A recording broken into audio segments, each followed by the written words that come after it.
he came in from about a quarter of a mile away. Just like the voters have shifted, so again, and hot temperatures opinion to become and more spraying pro-choice and with fungicides or insecticides or weed killers don't go together. Move in terms of you've got to watch the temperatures, read the label. It'll tell you on there, but they don't go together. You don't want to do it. And, whether it volatilizes and burns other things, turns into a gas, or just spraying sometimes will actually burn what you're spraying it on. You've got to be careful. Read the label. And these temperatures right now, like I say, that are extremely hot, into the 90s and low hundreds, I would be doing anything besides water. That'd be about the only thing I'd be looking at. If you've got some insects on those plants, you were talking to Joe earlier about plug this in when you do that. Okay, I'm going to leave this for Zoe. You want to put this under or over? What is it? Under. Do you have any power strip? Let's go. Power strip? Yeah. Alright, you heard it, man. We're going to get started in a few short moments here with our Masters Division.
The rest of the world will be 40 burpees.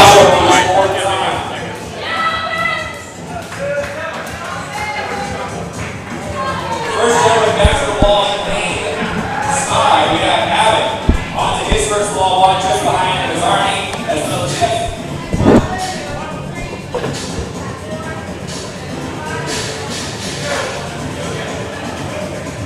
Down to lanes 1 and 2, back onto the second round, our first Invitational game of the year.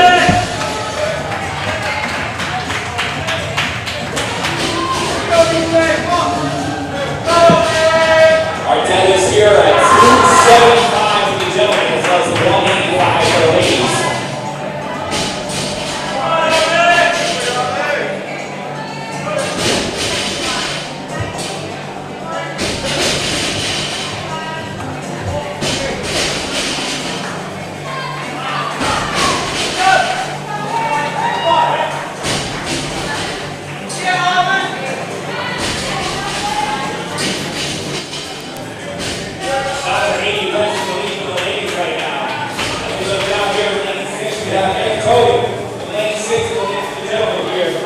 Just over 2 minutes in.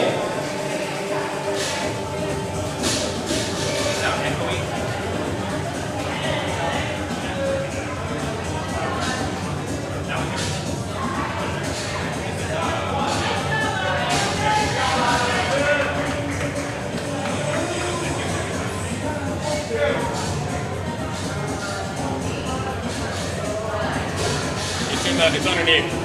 There.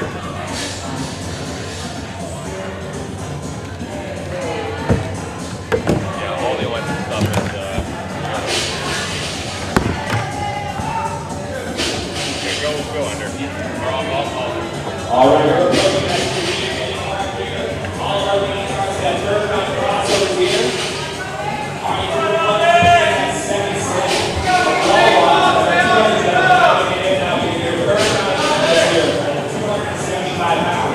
The reason is 4 minutes to go.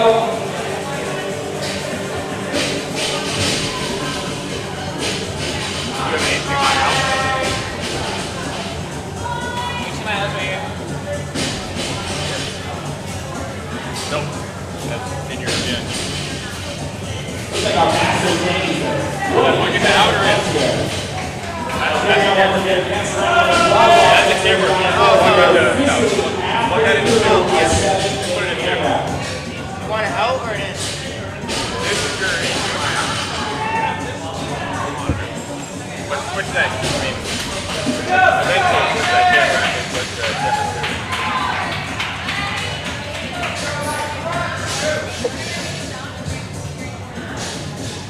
That was in the third round of crossover here. We have Arnie out as if will now finish his third round. Coming on the fourth round. Dr. Amy West as well as Allison now on to their fourth round.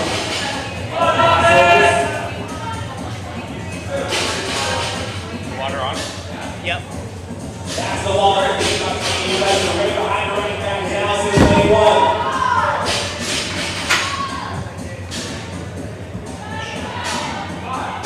Alright, why? My bit rate is really low. What the fuck? I mean, that part's out of control.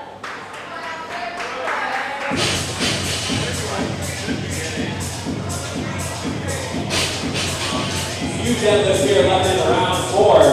Forget in lane 6.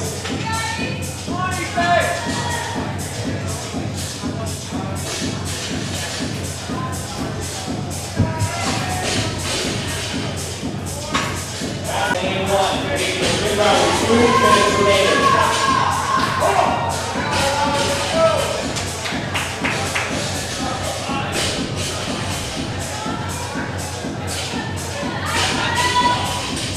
Under 2 minutes to go before we end.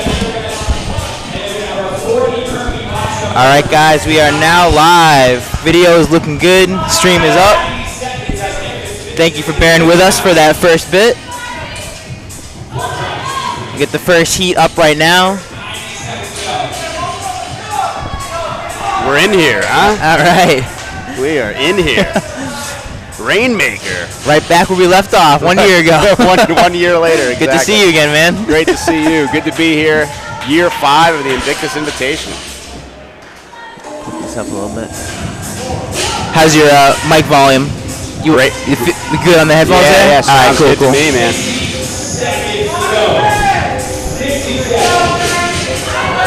So this workout, It's looking good. Yeah, it's looking good. good. This workout, we got 7 minutes, 9 deadlifts, 275, 185, 27 crossover singles, 3 wall climbs. Once they get through this, which they're nearing the end of this AMRAP, they're going to have a 1 minute rest, and then they're going into 40 burpee box jump overs for time with a 4 minute time cap. 30 seconds. It looks like Allison's leg. In the lead by 6 seconds.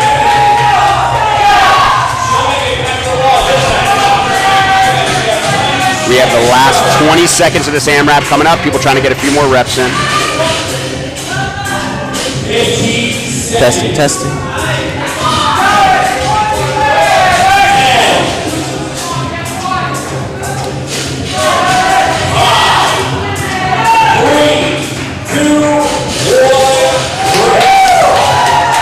Great work by these Masters athletes in Heat 1. 1 minute rest, and then they're going into their 40 burpee box jump overs. Down here, lane 6, Campbell coming back for the gentlemen, as well as lane 1, Allison Tippy will take for the ladies. And up to the 6th round, 5th round players out here. 4 minutes to complete 40 burpee box jump overs for time. 30 seconds before we get started.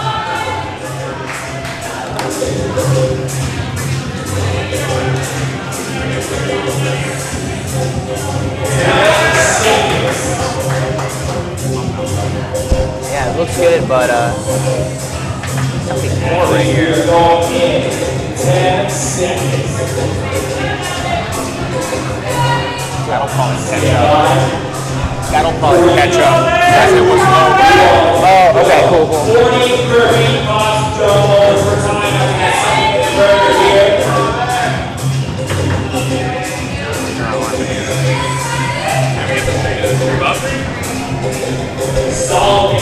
Working through their 40 burpee box jump overs.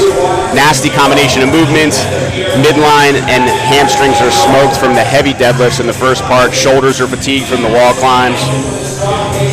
And now they have their 40 burpee box jump overs immediately following that first section. Brief 1 minute rest, which, as we know, is not really much time to recover from anything.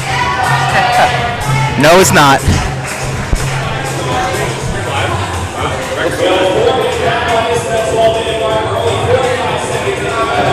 Now these athletes have a 4-minute time cap to get through this work. This is our first heat of the day. This is our Masters division, which is a new addition this year. In lane 4, Arnold Sevilla is a name you'll recognize from the very first Invictus Boston Invitational, now competing in the Masters division today in year 5.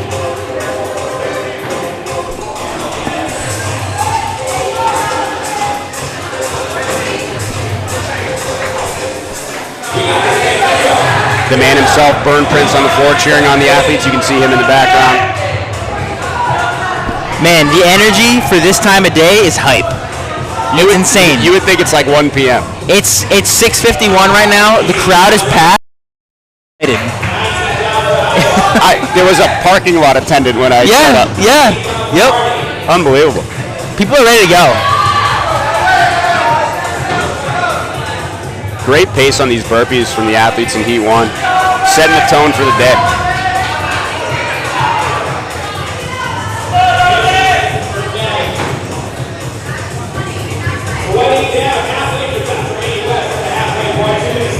Lane 2 halfway done.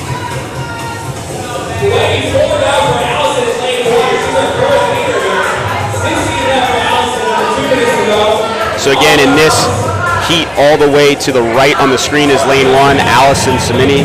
We have Amy West, we have Megan Ellis, we have Arnie Sevilla, we have Avik, and we have, I'm sorry in advance if I get this name wrong, we have Afiolua.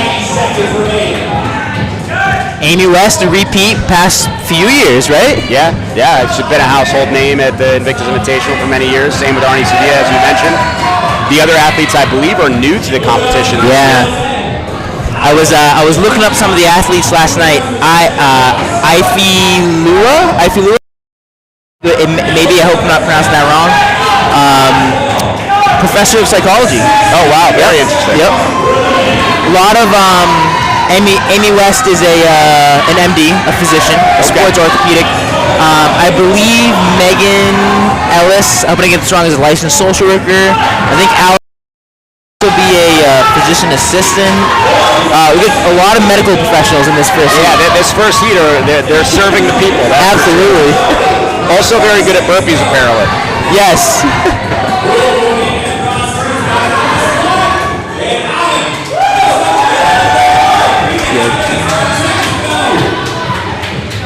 Looks like we have a couple athletes nearing the finish here.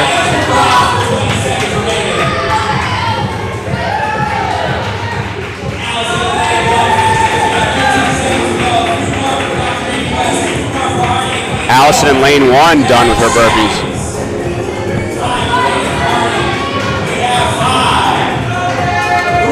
Allison, age group quarterfinals 2023-2024, semifinals in the women 40 to 44 in 2024 this year. Wow, and 176 place finish. That's solid. That's big. Top 200 for Masters is no joke, especially now, right? Yeah, that 40 to 44 is competitive. Very competitive.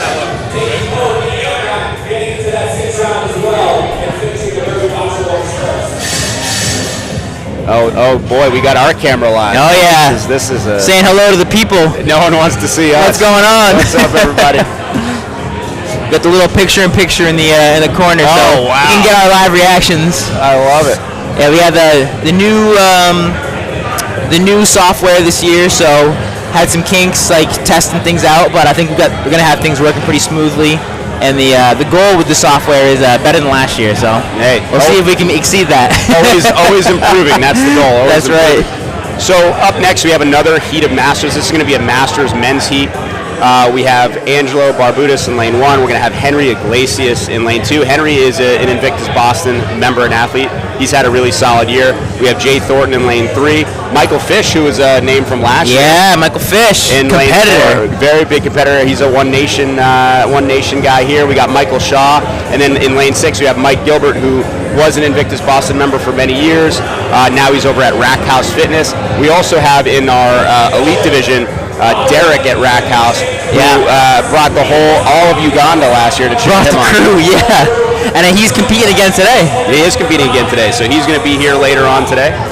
Him and Ray Sabat. Yep. Seem to be going head to head in over Instagram. Some friendly competition there. Friendly competition. So Ray is from Lebanon. Was here training for a while, did really, really well in competition this year, and now he's able to come back for this event as well, which is awesome. Very cool. Yeah, I saw fittest in Lebanon 2 years in a row. Yeah, he is quite fit.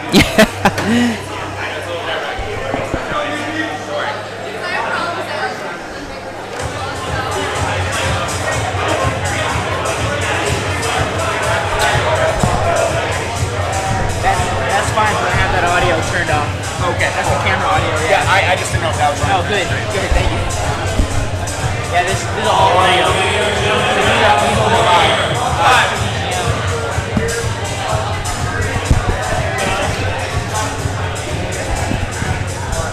Burn, a man of the people, bringing waters over so that we can keep talking and annoying everybody on the stream. Absolutely.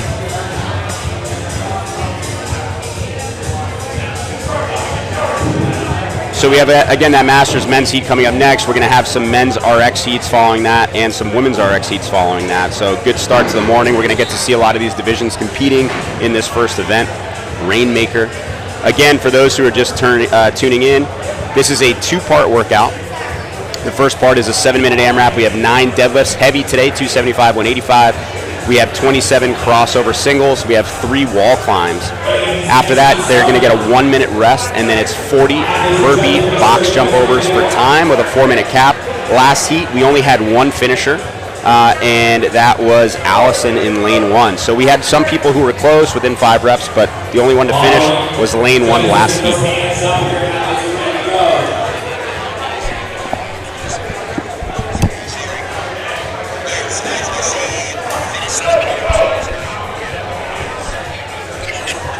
All right, guys, if you're ready to go.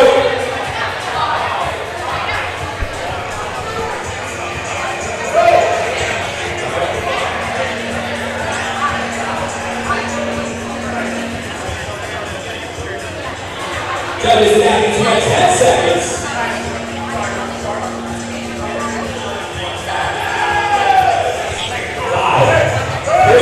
Heat 2 starting out here. This is our Masters men here in Heat 2.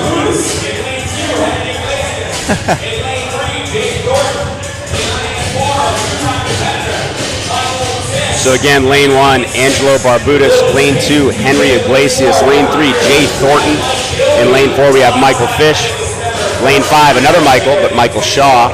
And then in lane 6, Mike Gilbert, who is also actually Michael. So we have 3 Michaels side by side in our Masters men's heat. Mike, and Sounds like a sitcom. Yeah. I guess we'll find out who the fittest Mike is today.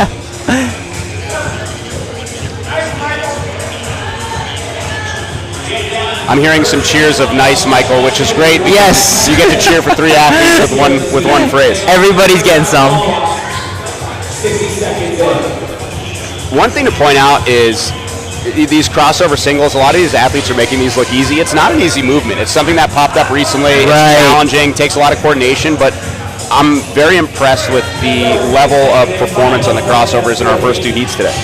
Something that's interesting is in classes we're starting to see the crossover single as well now. It's not just a quarterfinals movement, it's not just semifinals movement. The CrossFit gyms are starting to incorporate a little bit. Yeah, like, let's practice some crossovers. And what I've found is there's some people who, as I'm starting to coach again at Cross Providence, there's some people who have jump rope for a very long time. They jump rope for heart when they're in like middle school, and they just have that ingrained in them. Yeah. Other people that maybe just started jump roping around CrossFit are having a different skill, different type of a movement, and something they're than they expected.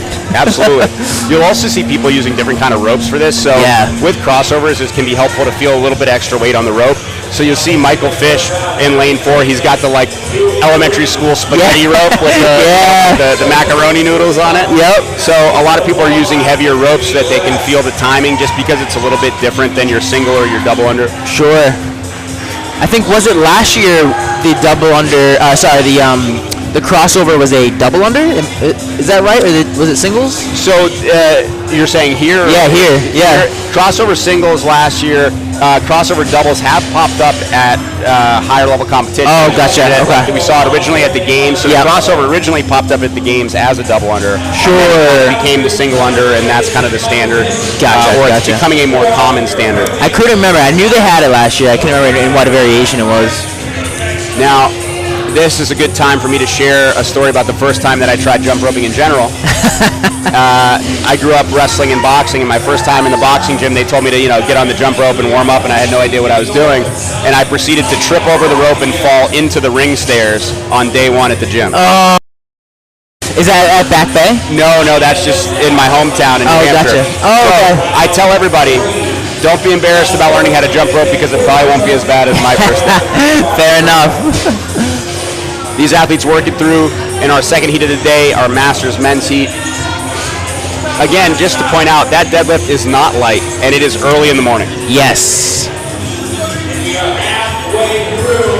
Yeah, athletes got here.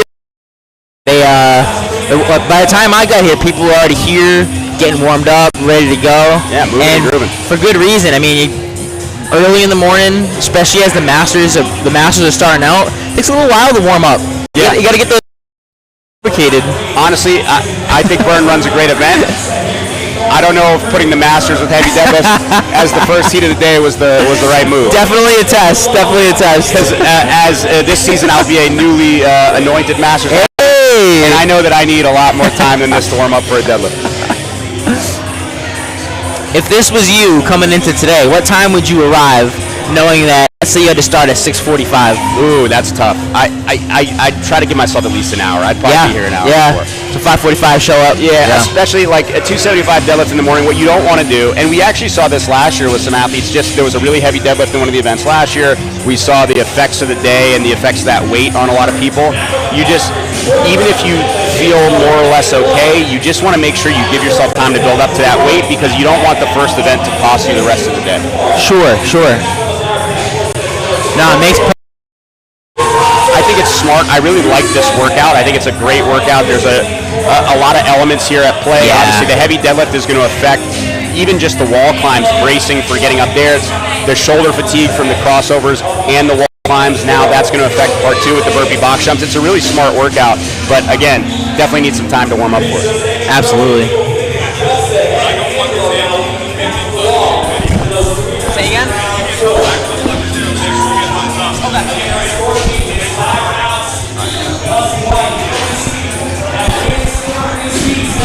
We have just over 90 seconds left in this AMRAP for part 1.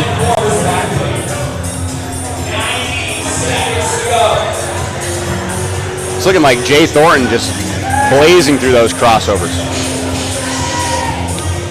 So for anybody who may be learning crossovers at your gym, or if you see this live stream and you want to give it a try, what you want to think about doing is you need to match your hand position from your regular jump rope when you go to crossover. So the big issue with a lot of people is they don't reach over far enough, because you have to think about replacing your hands, right?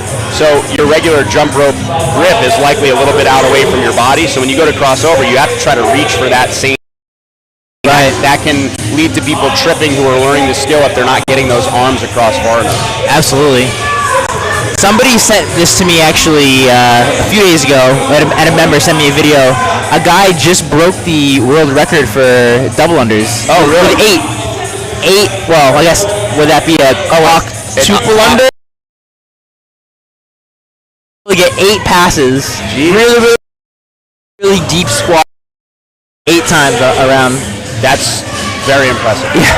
What I noticed from the video too, kind of off topic, but you'd almost expect things to kind of look really slow from an arm movement with that many passes, but his arm stayed in incredibly tight. So something for people who are frustrated double unders, keep those arms in tight, even to the side. Yeah, or maybe you go for your octo under. Yeah. Shoot their first octo under. Too. awesome. These athletes now done with the AMRAP. They're going to have a 1 minute rest and reset, and then they're going into 40 burpee box jump overs. This is a nasty workout.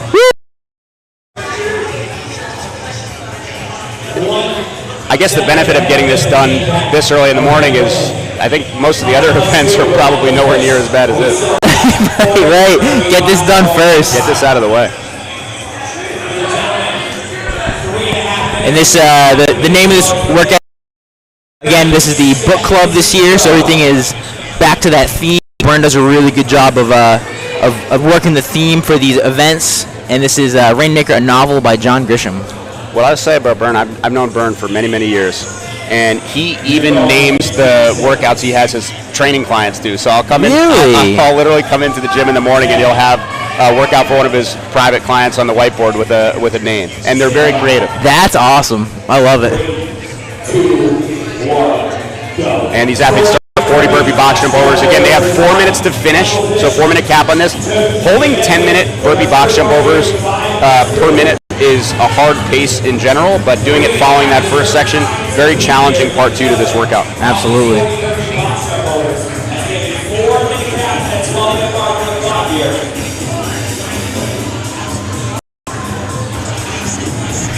The most effective athletes here are going to find a nice, steady, consistent rhythm. So if you look at Michael Fish in lane 4 with that blue tank top, he's basically taking the same amount of time on every rep. He's breathing. He's got a cadence where he's dropping down. He's stepping up, stepping in, jumping, stepping over. So if you count his reps, you could really count them with a metronome. And that's kind of in my opinion, the way to be most effective on this. You don't want to necessarily start out hot and slow down a lot. You want to be able to keep that steady rhythm. And then if you start to get towards that back half or those last 10 to 15 reps, that's when you can really hit the jets and push hard to finish it up. Yeah. This is a short one. It's a quick workout. Quick workout. Good way to start. Yeah.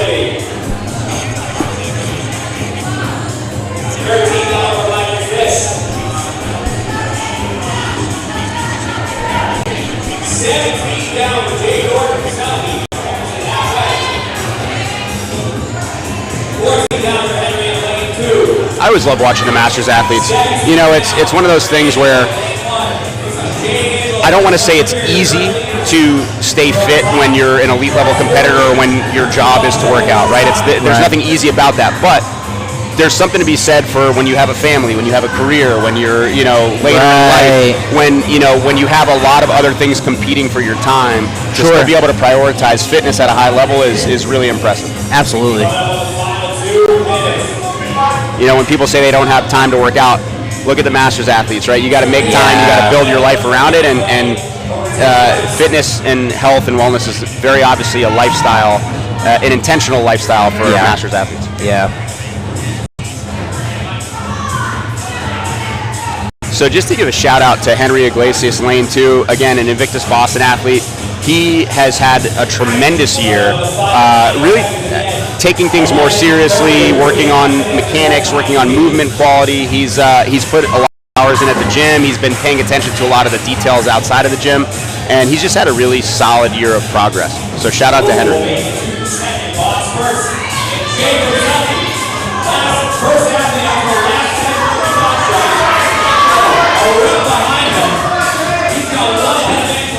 We have some athletes close to the finish here. Lane 1 picking up the pace. So Angelo in lane 1 moving. Jay Thornton in lane 3 picking up his pace a little bit.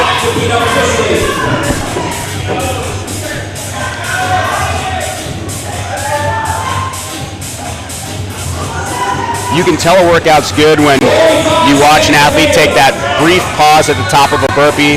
Their face looks like they're having a really bad time, and then they drop back down. And we're getting a second camera angle here. Love that. So Angelo in lane 1 is done. Jay Thornton in lane 3 is done. We have under 30 seconds left for these athletes to finish up.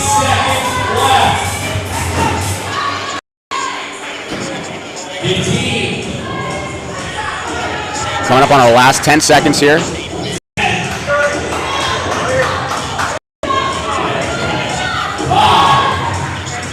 3, 2, 1, time. Masters men heat 2 of the day is done. We had 2 athletes in that heat finish. First heat, we had just lane 1, Allison Samini finish. In this last heat, we had Angelo in lane 1 and Jay in lane 3. So only 2 finishes so far. 3 total. 3 total. 3 total from our first 2. So a tough time cap on this one. Yeah, tough time cap. I like it. I like it. Again, tough if you're fresh. Yes. Tougher still if you've done 7 minutes of heavy deadlifts, crossovers, and wall climbs. Absolutely.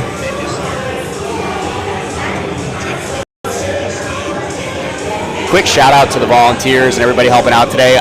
When I got here, there was a small army of people who were moving around, bringing boxes out, weights, chairs, the whole deal.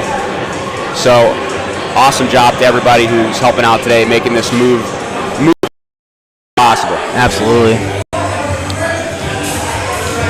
So, coming up in our 3rd heat of the day, we have our first men's RX heat.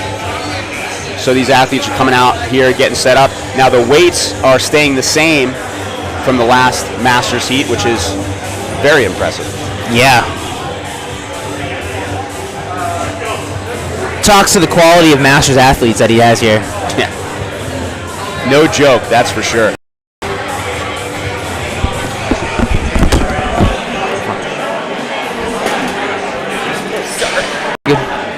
Knock it over my chair.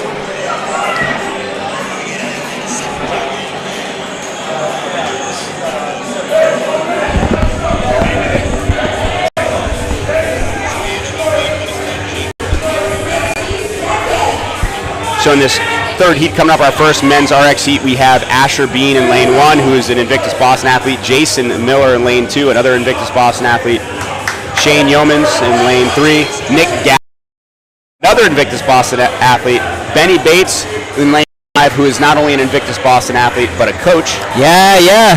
He had some chirping back and forth on the Instagram, I think with Tia? Oh, yeah, that makes sense. Yeah, Ben and Tia. You see that? Yeah. Little chirps back and forth. Lane 6, Anthony DeLisi, and in lane 7, Dana DePinto.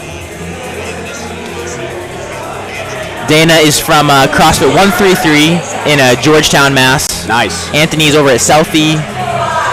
Ben Bates has some competitions at CrossFit Tilt as well. Yeah, Benny Bates is he's been training hard this year. He's been getting into the competition. All right. Good year, putting in some work. He was during quarterfinals this last year. He was dealing with some injuries, stuff, but he was able to bounce back and recover, and he's here ready to rock today. Beautiful. Sean Yeomans is also CrossFit Selfie, and then the like you said, Nick, Jason, and Asher all Invictus Back Bay. Yeah, that's it. The Back Bay squad representing. Southie always turns out some good athletes too. Those guys have a motor, man. Absolutely. Southie, I will say the athletes out of CrossFit Southie are very good at your like traditional CrossFit workouts. Those guys. I attended Power Monkey Camp. Nice. I did in 2016, and one of the for those who don't know, Power Monkey Camp, it's a all-intensive CrossFit week-long seminar essentially. Yep. Workout, feed you. I got to meet Rich Froning, which was cool. But reminded me of it was we had David Newman of RX Smart Gear there. Yep. The jump rope guru. Yep. And one of his big messages was simple. He said, once you finish your jump rope, don't throw it on the floor. Place it like you're gonna be ready to pick it up immediately. Yep. And I just noticed. Is this Ben with the? Yeah, Ben going to the rope right now. Yeah. Awesome job being really. I hope he does it again. Awesome job being really cognizant. Oh, I hope I didn't screw him up there. Cognizant of once he finishes the dumbbell unders, puts it down for that next set. Absolutely. See if he does it again here. You can a lot of times tell people who have competition experience, or at least have people who have coached them on competition, because one of the things that I talk about a lot is we run or I've been running a competition class at Back Bay for those who are interested in kind of taking things to the next level. Yeah. And it's you've got some experience in that. I've done this for a while. Experience? Yeah, a little bit. But a lot of it is we talk about super small details because people who are interested in competition, a lot of times, yes, they need to move better in general, but they understand how to do the movements. but it's about how can you be more efficient? What are the little things you can do in a workout? How can you, set yourself up for success so that you can eke out a couple seconds here, a couple seconds there? To your point, little things like just being mindful of how you're setting the rope down is incredibly important. Like in a workout like this, I would have a backup rope ready to rock near my station. Sure. So that if, heaven forbid, something happens, the rope goes down, you're ready to rock with a replacement.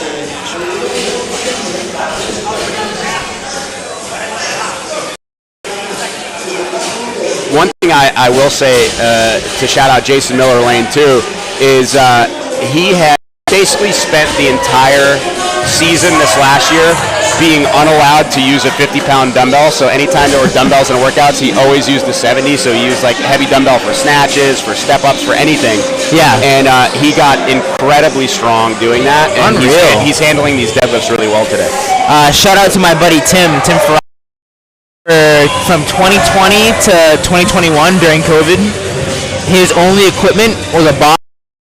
I love it. And he just got down and did.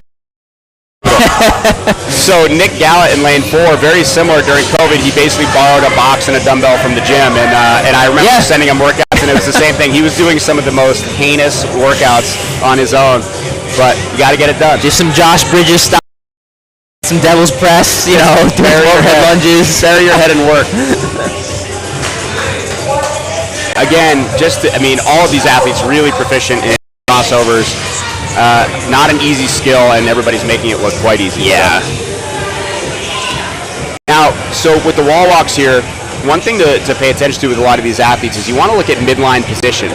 So watch how they're coming down. I'll give Nick a shout out in lane 4, doing a really good job of keeping his stomach tucked in, keeping his back tight, because these deadlifts, if you were letting your hips sag towards the wall on the wall walks or the wall climbs, it's really easy to put a lot of stress on that lower back, which you're going to then feel the next round on those deadlifts. Sure. Yeah, and we're just beginning.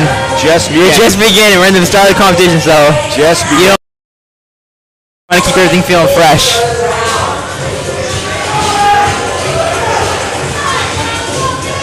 Nice. We are coming up on about our last 2 minutes of this AMRAP. Again, 7-minute AMRAP, 1 minute rest, and then the athletes will reset for their 40 burpee box jump overs.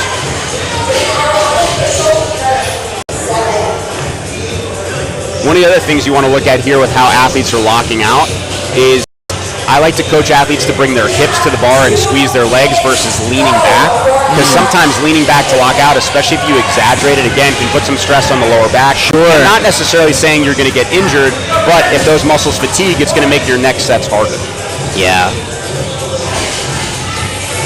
I talked to Nick in lane 4 before the weekend, and I don't want to say he had a unique strategy, but his strategy was he knows that the deadlift's heavy for him, and he knew that in this first part he kind of just had to do some damage control, but he's going to really try to send it on the burpee box jump over. So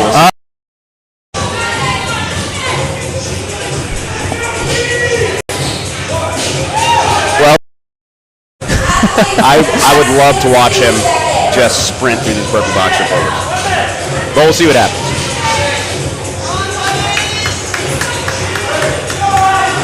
Asher in lane 1, powering through those deadlifts. Good speed there. A lot of athletes on the wall right now. Under a minute left in this AMRAP.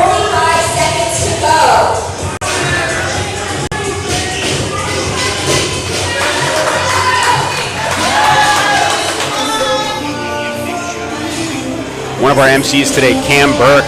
I feel like Byrne launched his MC career, basically. Oh, yeah. I had a quick phone call with Cam and Zoe. Zoe with the tie-dye Freedom shirt. Love it. Looking fly. That's a great shirt. I don't know if she self-tie-dyed that or a custom one of them. I don't know. But Byrne might need a link with her and release a line of those. Absolutely. But I jumped on the phone call with Cam, who said before, this is his favorite comp. Yeah. He's excited to be here. It's the most. It's back to his hometown roots, because he's going all over the country now. Yeah, he's been announcing every year he was at Wadapalooza. He's done a bunch of major competitions during the game season. So really,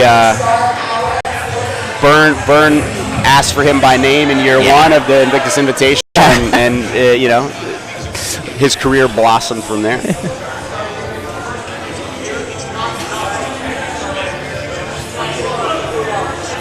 So these athletes are taking their 1 minute reset, then they're going into 40 burpee box jump overs for time.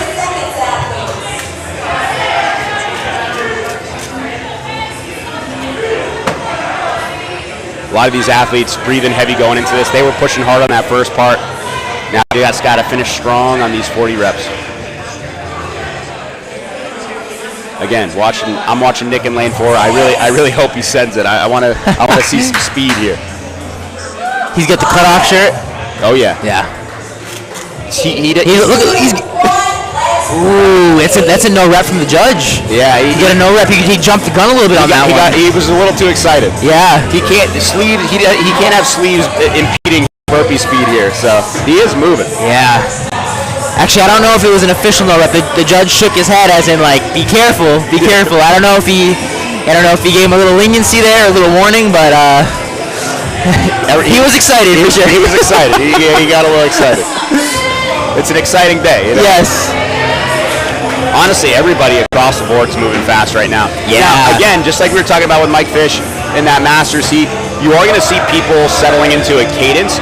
It's a faster cadence, but if you watch, a lot of these athletes are doing similar movements every time, trying to keep similar timing.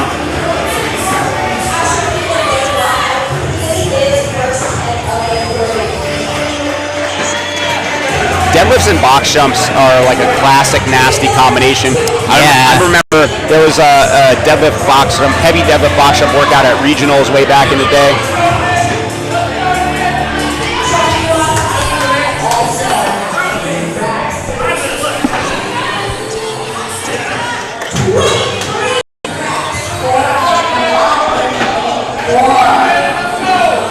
Nick more than halfway done with his 40 reps here. 8 hours?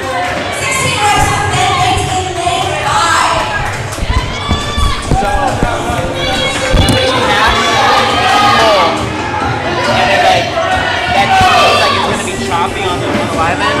It looks like the quality looks good, but it will stop.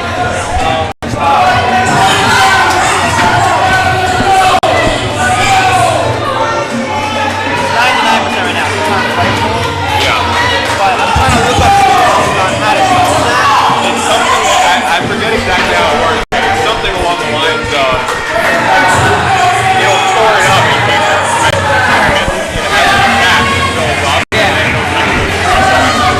Nick on his last 3 reps, 2 reps to go. Last burpee box jump over for Nick in lane 4, and he did send it with a double bicep finish line. So Nick finished. All right.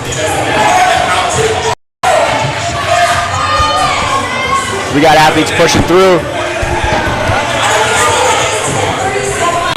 You still have about 1:20 for these athletes to finish up.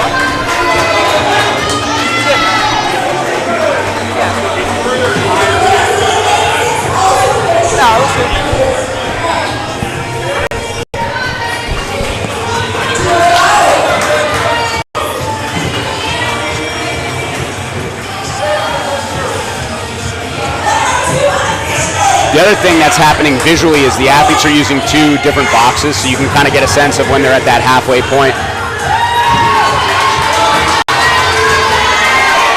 So when the athletes transition boxes, they're on their last half of the workout. That's a nice touch. He wants to make the workouts fun for the athletes, a good test, but also something that the crowd can see what's. Oh, we got a man down. Yeah, a little spill in is that lane 2? Yeah. No, that's Dana, lane 7. Oh, lane 7.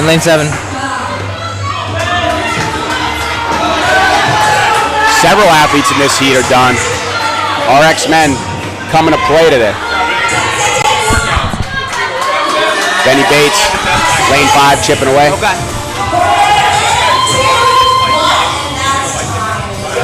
And time.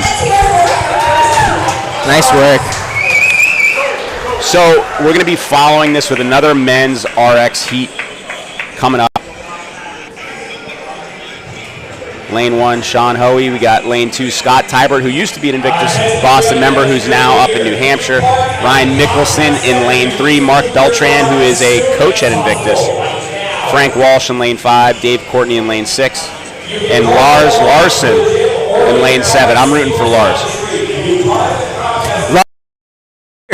Yeah, that does not surprise me at all. I couldn't find out. Is he an Invictus Boston guy? No, but I love the name, and I'm cheering for him for the rest of the day. I couldn't find a lot of information on him. I searched his name into the CrossFit database, and the only guy I found with that name, I think he's out or something like that. So I don't know if it's the same guy, but a twin. His twin is from Denmark anyway. We can pretend for the purposes of the screen that that's him.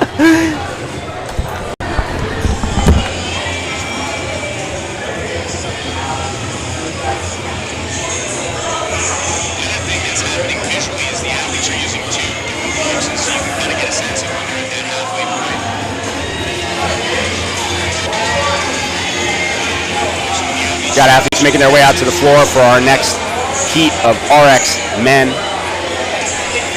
Heat of 7 athletes here.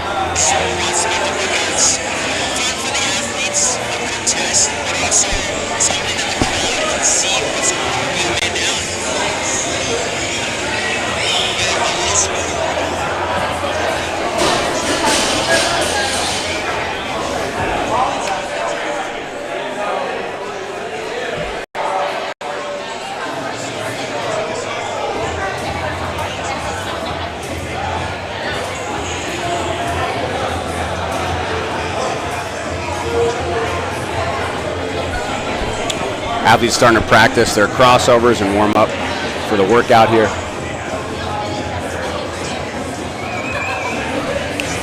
So for our schedule today, we have this next heat of RX men. We're going to follow that with a final RX men's heat, and then after that, I believe we're going into our elite men to start the day for them in this first event. We're going to have 5 heats of competition done before 8 a.m., which is quite impressive.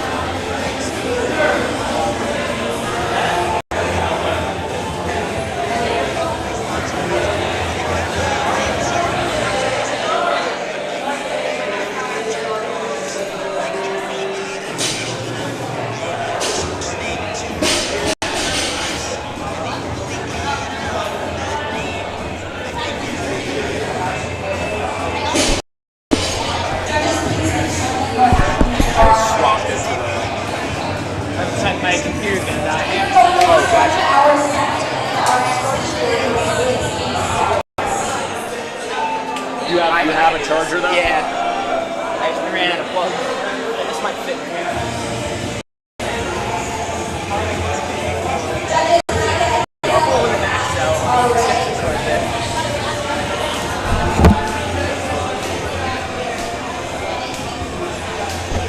How's it going?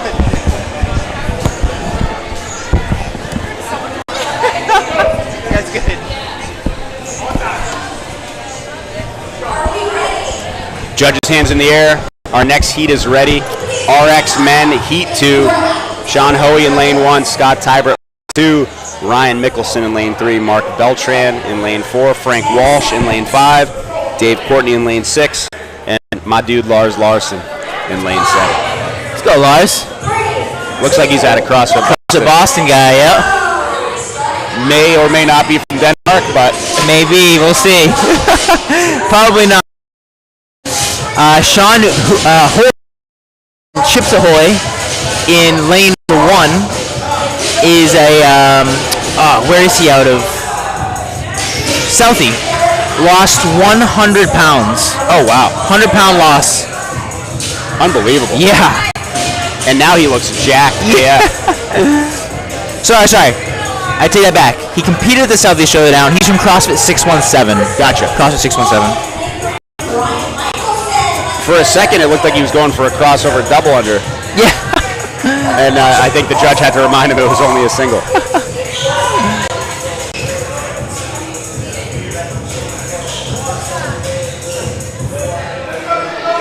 Frank Walsh here looking really smooth on those crossovers. Nice relaxed rhythm. Mark Beltran, lane 4. He's a coach at Invictus Boston. Also over at CrossFit RBP. Solid athlete, honestly, all around. He had a good season this year in the Open and in quarterfinals. He always surprises me. He just busts out some very impressive feats of fitness.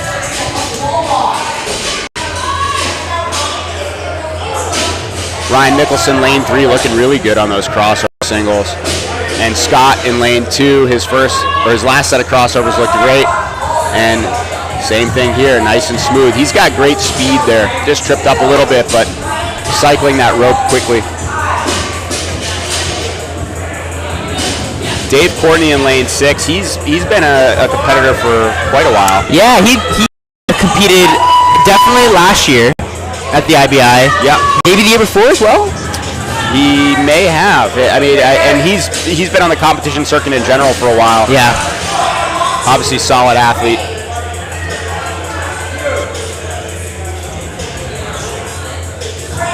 Lars Larson whipping through these single unders.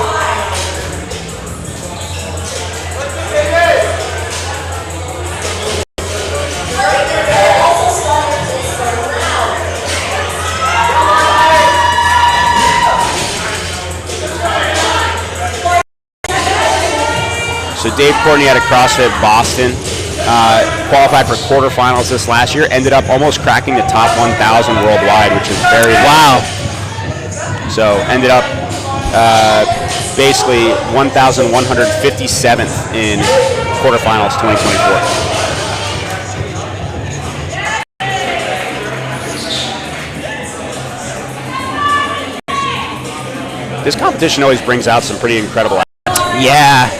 We have, especially, I mean, for top tier, we have some big athletes coming out for the elites later. Yeah, absolutely. Several semifinals athletes. I think there's a couple games athletes in there, a couple games team athletes. Yeah.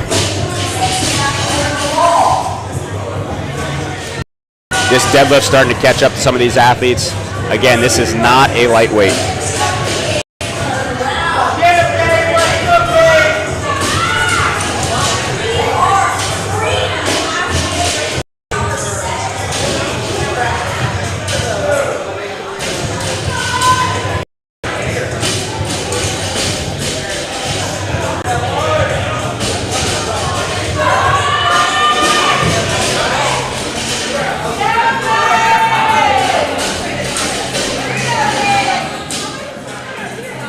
Frank Walsh, another quarterfinals athlete, basically top 2,500 in the world.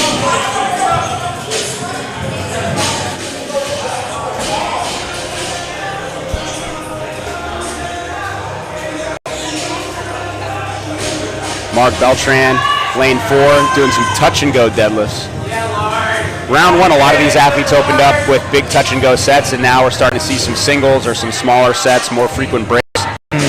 But Dave Courtney, lane 6, still making short work of that deadlift. Love the short too. The zebra print. Oh yeah, rocking them. He'll be easy to identify for the rest of the day. Yes.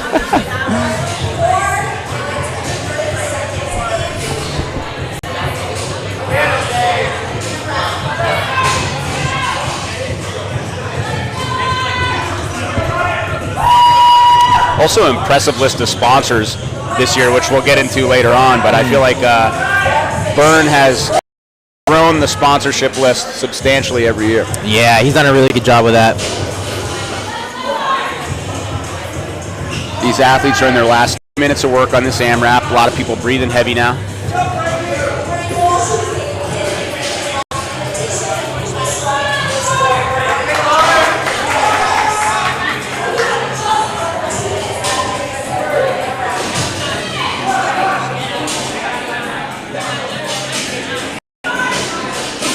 Frank Walsh holding on to a big set of deadlifts. Scott Tybert in lane 2 looking smooth on those crossovers. Ryan Mickelson, good speed on the crossovers in lane 3. Sean Hoy back on the jump rope. One thing you'll notice about Sean's crossovers versus Scott or Ryan's. Sean's got a really big sweeping motion in the arms, and that's allowing him to get those arms across his body, but it's also making that rhythm a little bit inconsistent. Yeah. Whereas if you look at Mark Beltran in lane 4, he's keeping those hands tight to the waist, so it's a little bit more controlled.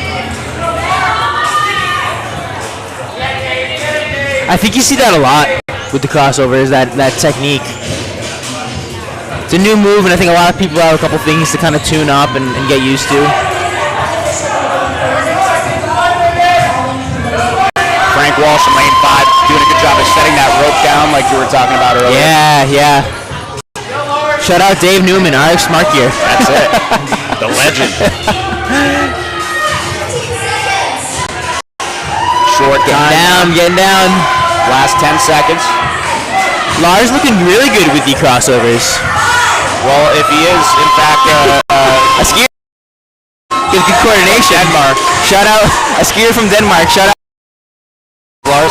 I think. Oh, he's upset with that one. He threw the hat down. Hat toss. Did not like that. I think he wanted to finish. Tarps are off. Overall, I mean the humidity in the gym doesn't seem as bad as last year. It was a bit more humid. At least to start, yeah. At least so far. Heat is, I feel like, probably pretty similar. Yeah. It's toasty in here. It's toasty, Yeah. but it's definitely, I'm glad that it's today and not earlier in the week when it was like 95 degrees. Yeah. Oh, absolutely. Yesterday was scorcher. Day before, scorcher. Yeah, this week was tough on the 8. Yes. These athletes, again, have 1 minute to reset, and then they're going into their 40 burpee box jump overs for time. I'm still very impressed at the energy in the crowd at 7:37 in the morning. Oh, man. People are cheering. They're getting after it. The crowd has continued to grow over the last hour. I love it. I still can't believe every seat was filled at 6:30. Yeah. For the no empty seats. Hey, if you want to get a front row seat, you got to show up at 5 a.m. It's like the dads at the pool on vacation at the resort, like putting the towels out at 6 in the morning. Yep, claiming it. Good speed from these athletes so far. Yeah.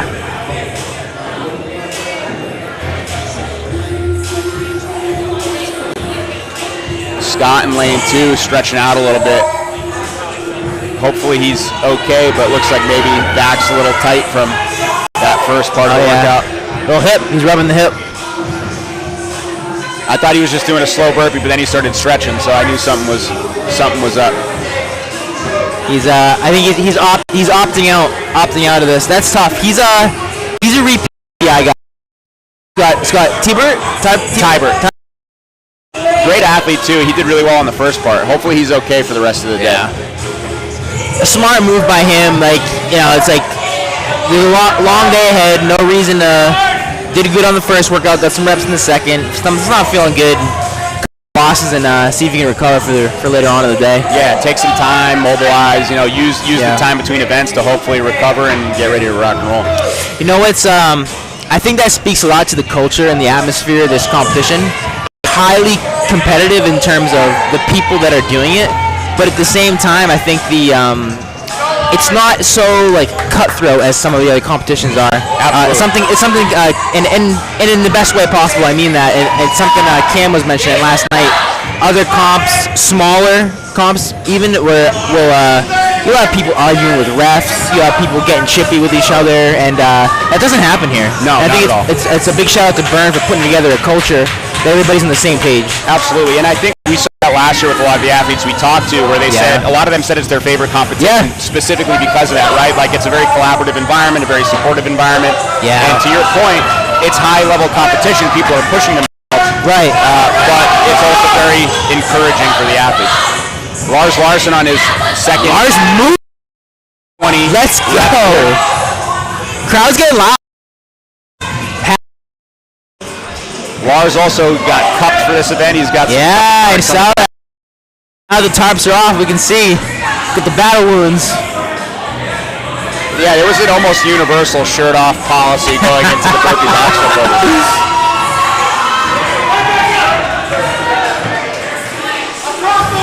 Dave Courtney on his back half here on the burpee box. Let's go.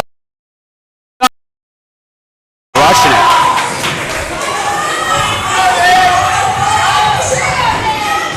We almost gave him a hug after that finish.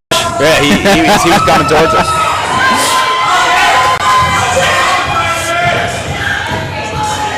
Dave Courtney in lane 6, chipping away. Mark Beltran in lane 4, picking up the speed. That was nice. Beltran to finish. I'm sorry, Frank Walsh just finished. Beltran just finished. We got Ryan Nicholson laying against his box right now. He's done. Ryan Nicholson, Clark University. Nice. Mark Beltran, wrestler. And Mark Beltran wasn't just a wrestler. Mark Beltran was training to become professional wrestler. Really? WWE style. Oh yeah. Like we're talking hard. Yeah, he's done pros. He's done the whole deal. We got to get him to do a pro wrestling promo on the live stream at some point. Oh man. I would love to see his pro wrestling persona talking trash about the competition. So we'll hopefully make that happen later. Yeah, little promo action. Solid. Great work. Frank Walsh, a big High Rocks Deca Spartan competitor. Nice. Oh, triple decker and CrossFit. High Rocks has blown up this year. Yeah. And you're seeing a lot of crossover between High Rocks and CrossFit athletes. You know, people interested in both. It's some people are it's a competitive sport. No, it's good for both sports. We're getting really really high level people. I mean, you saw it with Hunter McIntyre. You know, doing some crossover stuff. You're seeing it with I'm gonna blank on the names, but a couple high level CrossFitters going into High Rocks. So really putting a spotlight on both sports, which is absolutely cool. Fun fact: Invictus Boston is a High Rocks affiliate. Oh. So we're an official High Rocks facility. Nice. So if you're listening to this and you want a High Rocks, come hang out. Let's go.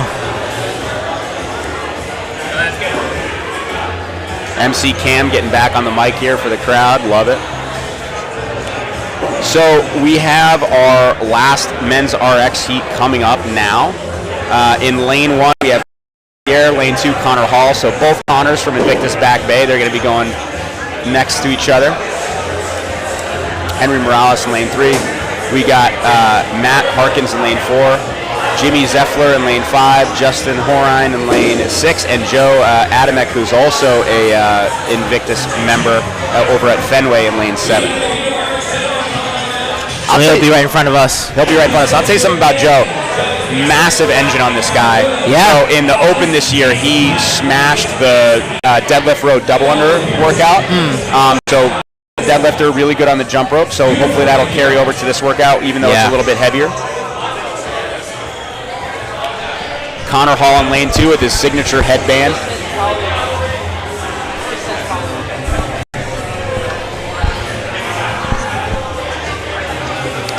Yeah, we got Henry Morales is owner of Gear Performance. CrossFit. I don't know if it's an affiliate, but I did a little research on it. It looks like a CrossFit style gym anyway. That's where he trains out of. Whatever he's doing is working because he's here competing in the RX division. Absolutely. Matt Harkins is over at CrossFit Hooked in Connecticut. Nice.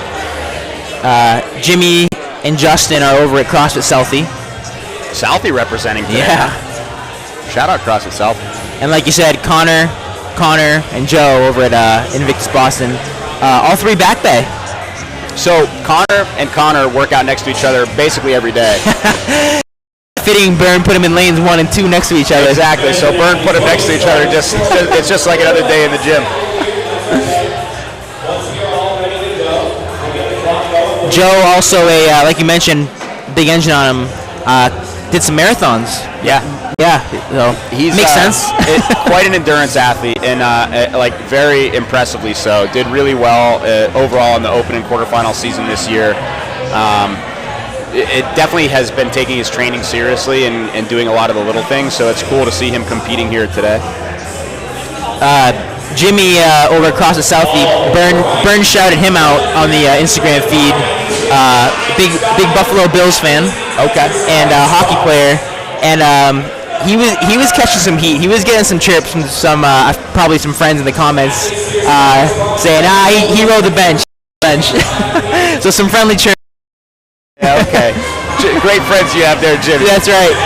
I just want to point out that Matt Harkins is massive. He has a big boy.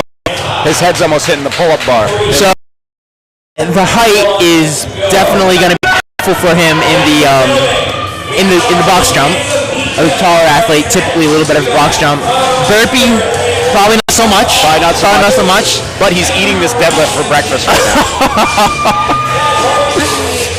And he's got the Hooks shirt on, representing his gym in Connecticut. I feel like Connecticut and shout out Rhode Island, your state, has produced a lot of really solid competitors. Yeah. I mean, you got Jason Layden down in Connecticut, putting out quarterfinals, semifinals, games athletes for a long time now. Been in the game for a while. Yep, out across in Milford for sure. Across in Milford, you got in Rhode Island, you got Ocean State CrossFit, and now CrossFit 401, really. Yep. And Full Range, where Gabby Hetchman trains. So three big competitor gyms. And Full Range, you had Jake Marconi as an individual who's now working with Matt Frazier, training athletes for hard work pays off. I mean, I also feel like the Ocean State alumni now are all over the place. So we have athletes here competing today who were on the CrossFit New England semifinals team, but they were originally a part of that State. Sure. So you have a lot of people coming out of these camps that have now gone on to other places. Matt Harkins still basically doing warm-up deadlifts in lane 4 with 275. Henry Morales looking smooth on those crossover singles. Joe as well, looking very smooth in lane 7. Justin in lane 6, taking a breath at the top of those deadlifts, maintaining good position. Now, that's going to become very important later on because as these rounds progress, if he can stay in that good position, he's going to be less fatigued, less lower back damage, if you will, over the course of the workout.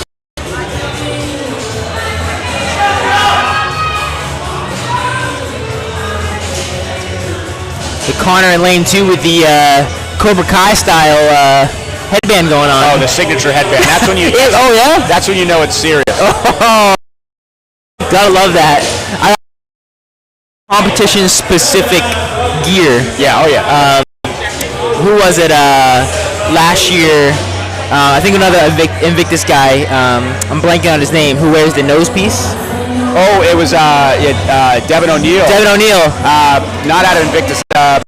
He was competing out of Fit Factory at the time. Oh, okay. Yeah, for breathing, trying to get some airflow. Yeah, I like it. You don't see that much. No. Football players.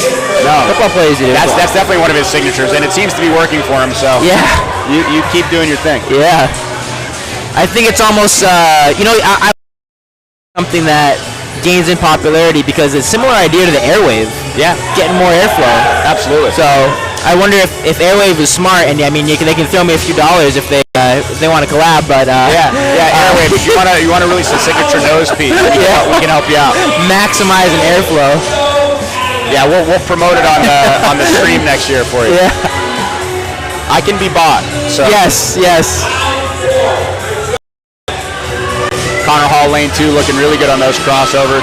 A lot of strategic breaks on the deadlifts is a great strategy, especially if it's a heavy weight.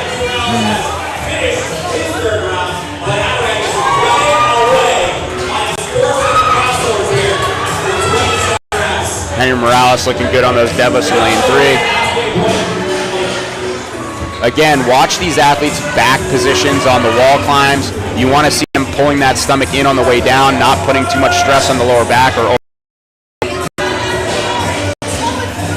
Honestly, so far so good. Everybody's looking really solid. Joe in lane 7 just did with his legs off the ground. So for the wall climb, the standard is, especially in the open and quarterfinals level, you need to make sure that both feet are off the ground before the hands move. And so you'll see sometimes athletes and they'll step one and then the other, but Joe just did a little hop where he got both his legs on the wall at the same time and then kept it moving. Nice. Lane 1, Connor Altier doing that, kind of similar to last heat with Sean Hoy, where on those crossovers the arms are straightening out a little bit. He's bringing them a little out, and so that's costing him some efficiency. and some rhythm. Whereas if you look right now at Matt in lane 4, he's keeping those hands nice and close to his waist. Look at Connor Hall in lane 2, how smooth and relaxed he is on that jump rope. Connor's a very impressive athlete in that he's one of those 1 hour a day kind of guys. Did really, really well in quarterfinals. And it speaks to what you can accomplish with just a CrossFit class if you stay consistent. Yeah.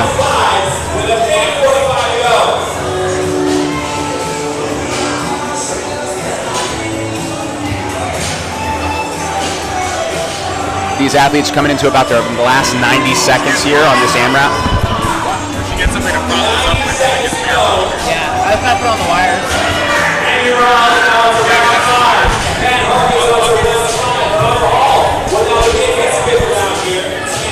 We have athletes into their 5th round or finishing their 5th round right now. That's a blazing pace. It's a heavy deadlift. It is a heavy deadlift. Getting through 5 rounds of this, 5 and change of this in 7 minutes is moving. Let's go, Joe! Jimmy keeping really nice form on his deadlifts there, saving the back. Really strategic. Definitely looks like a heavy weight for him. He's maintaining really good position. Yeah. Really nice position there. One of the things on deadlifts that I talk to athletes a lot about is it's almost always worth trying to hang on for at least 2 or 3, because the stretch shortening cycle, when you lower that bar because of the weight, your 2nd and 3rd rep is going to be way easier than the 1st. Sure. So sometimes people are doing single reps because it's heavy, but in reality, that's a lot harder than just maybe hanging on for that 2nd rep or that 3rd rep. I know, I've never heard that. It makes a lot of sense, and I really like that strategy. So it's almost always worth just taking a little extra rest, trying to hang on for 2 or 3 as opposed to just working those singles. It's just more efficient. With other lifts like a clean or whatever, where the eccentric is so long, then it's a different story. But for a deadlift, because of the heavy load, because of how much benefit you get from hanging onto the bar, I recommend 2s and 3s at least. I like that a lot. So now these athletes taking their 1 minute rest. You're then going to see them go into their 40 burpee box jump overs for time. Hey, at least make it look a little hard. Come on.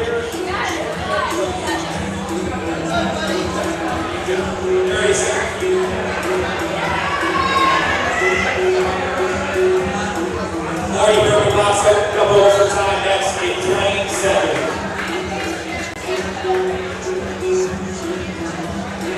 15. Come on, Joe! 10. Let's go, man. Come on. Stand by. 3, 2, 1. And these athletes are off with their 40 burpee box jump overs.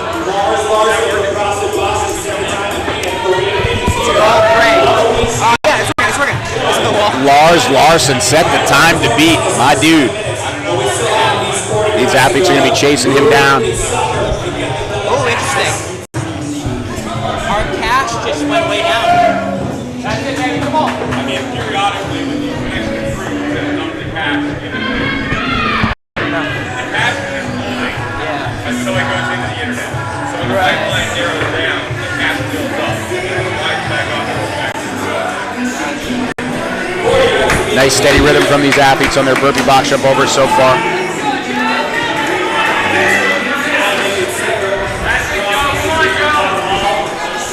Connor Hall in lane 2. Every time he jumps for that burpee box jump over, the back of his headband flies in the air. And we got the full ripping now. Chris on the gimbal, so we're gonna get some up close and personal shots here. Love it. 14 down for Horheim. 13 down for Zephyr. 14 down for Harkin. Athletes getting through 13, 14, 15 reps here, 16 reps in lane 3. Connor Hall is flying, he's in the 20s. Connor Altier in lane 1, 16 reps down, finishing 17 now. Come on, go, let's go,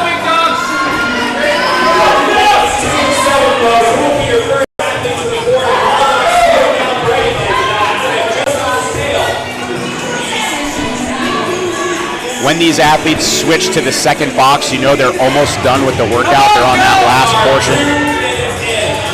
Connor Hall in lane 2 picking up his speed.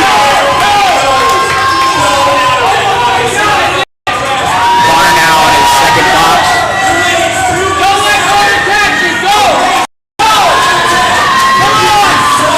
Look at that speed in lane 2.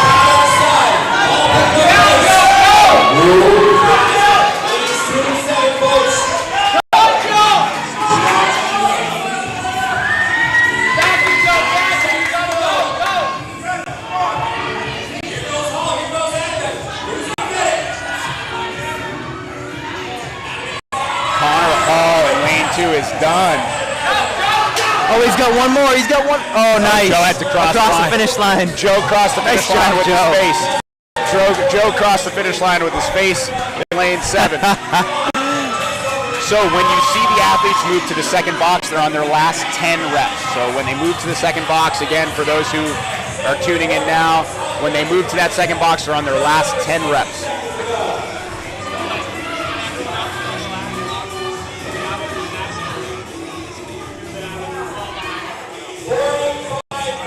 Justin in lane 6, finishing up his last 10.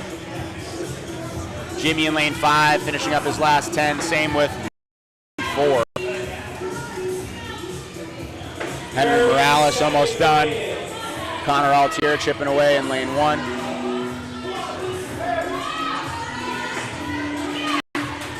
Last 20 seconds as a couple more athletes finish up. Justin and Jimmy finished up.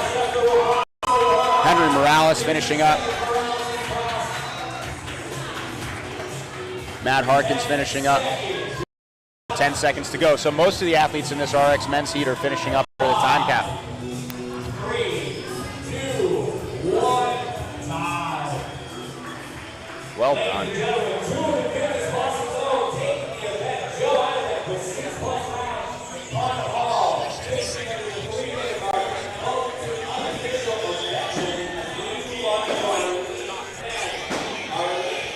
Elite men are going to be coming up next.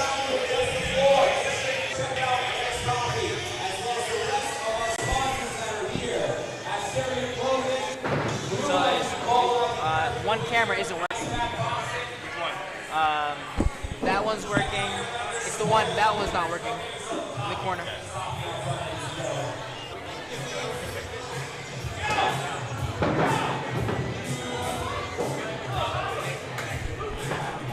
So our elite men's heats are going to be coming up next. The weight on the deadlift is bumping up to 315, which is not light. Oh man, that's big boy weight. That is big boy weight. Big boy weight. Big boy weight for sure.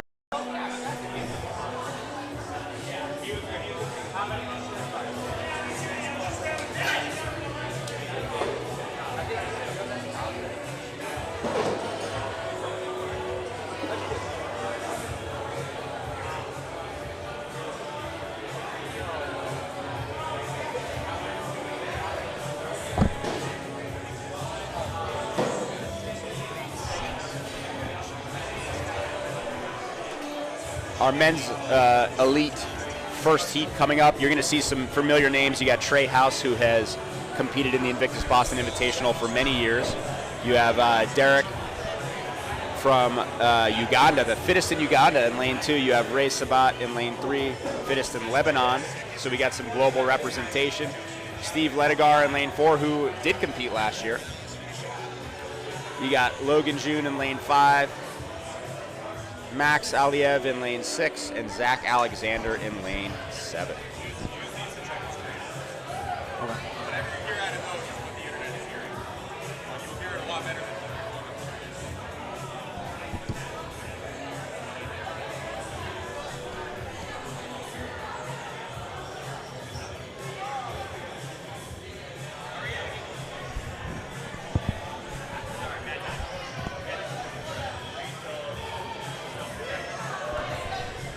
So in this next heat coming up, Zach Alexander took almost top 500 in North America East in the quarterfinals this last year, so very impressive finish from him.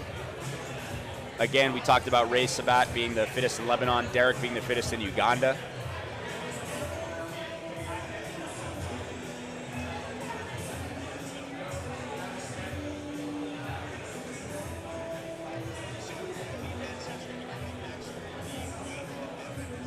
weight on the bar is going up to 315 for our elite men.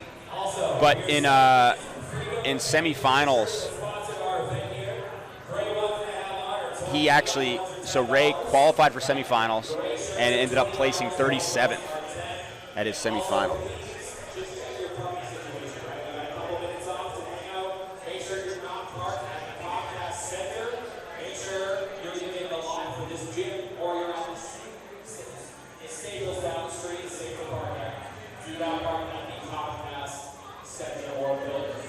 Gray shirts, 20 bucks. White shirts, 10. Next heat will be starting in 12 minutes. Make sure you walk out, check your vendors, go get some coffee. We're going to have a little bit of time here. Next heat is going to be kicking off in 12 minutes. Shout out to Byrne keeping the ship on schedule for the first batch of heats, man. That's it's not easy to do.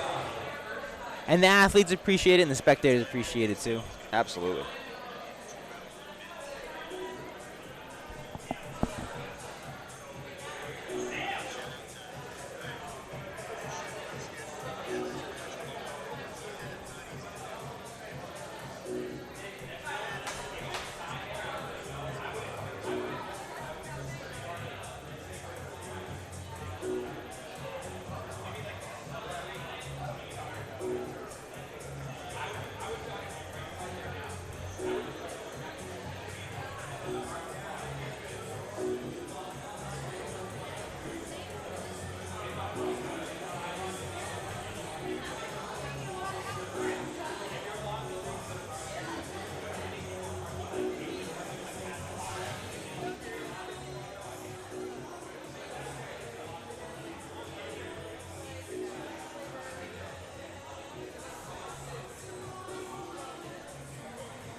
All right, we're here with Joe, the man, the myth, in the hot seat. Awesome. I like that workout. That was a lot of fun. We'll get him hooked up here. What? Sorry? You were moving quick on the burpees there. Oh, thanks. Yeah, I was trying not to die out. So, but yeah. Overall, tell us how any strategy that you went into it, like start hot, finish hot, stay hot, or yeah. I knew it was a good workout for me, so I just kind of wanted to start. I knew start with 9 deadlifts and just try to hold on because I did it in practice or whatever, and I think I got 5 plus something, and just tried to hold on to deadlifts as long as possible. So nice, good strategy. How about the burpees? Burpees, just try to move, I guess. So just kind of focus on the footwork because when you do that, it'll make it a lot quicker. So totally. We were talking a little bit about you as you were going. You were looking good, and you're a marathon runner. Yeah. No, so I qualified for and ran the Boston Marathon a couple years ago. So yeah. Awesome. Yeah. So you got a good engine on you. Yeah, not bad, I guess. So not bad. I was talking a lot about, you've been putting a lot of work in this season. You had a really impressive open and quarterfinals this year. Kind of what have you changed, if anything, this year? Or what's kind of clicked for you? Yeah, I think I pretty much have just been focusing on my strength because the Boston Marathon, you kind of have like that endurance stuff. So just kind of focus on your strength because the barbell movements were really hard for me at first. So just kind of focus on that, then let the rest kind of just maintain for now. Well, I'd say it worked out given that the 275 deadlifts were moving pretty well for you. Thanks, yeah, so thank you. What are you looking forward to most for the rest of today? Oh, rest of today. My parents came in from Colorado, so spending time with them. Awesome. So that'll be a lot of fun. Yeah, I'd say that. Awesome. I guess last question, what are your thoughts on the competition in general? Yeah, this is a great competition. The energy's awesome. I was here actually last year watching. Oh, cool. Yeah, you guys did a phenomenal job to broadcast. Hey, thank you. I'll give you the money when you get off the Awesome. off the stream. Yeah, no, this is a great competition. I love it. Burns a great organizer and stuff. So yeah, it's a great job. Appreciate you joining us, bro. Yeah, no, Hey, you thank put on a so good much. show for your parents. Yeah, I guess. I didn't disappoint them too much, I guess. So. When do you want next? When's your next event? I think 12:57. You get some time to recover. Yeah, so a get little some time to food, recover, hydrate, and we'll see you out there. Yeah, no, Awesome. thank you Good guys. job, man. Thank you, man. Appreciate it.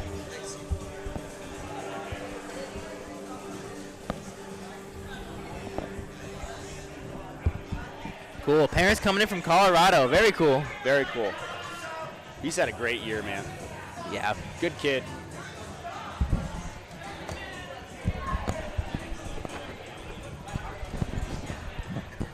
Got some judges getting briefs. We got our elite men finishing up warm-ups and preparations, getting ready for that next heat.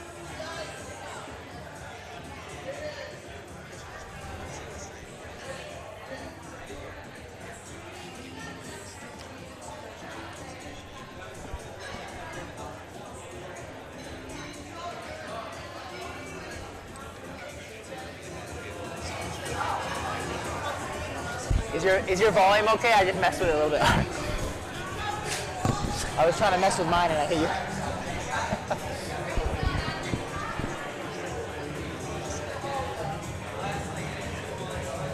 So, for those tuning in, we have our elite men coming up next.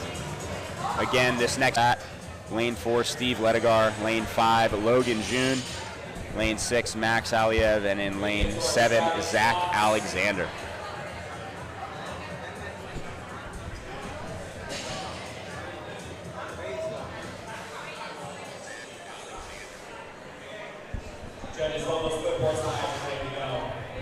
These athletes getting ready to put on a show. We're going to start to see some very impressive performances on the AMRAP and the burpees here.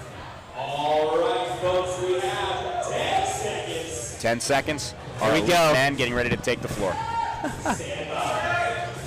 3, 2, 1, go. 7-minute AMRAP. 9 deadlifts at 315, 30. 9 deadlifts at 315 for the elite men. Some breaking these up, some going unbroken. Ray Sabat going unbroken. Derek with a quick set.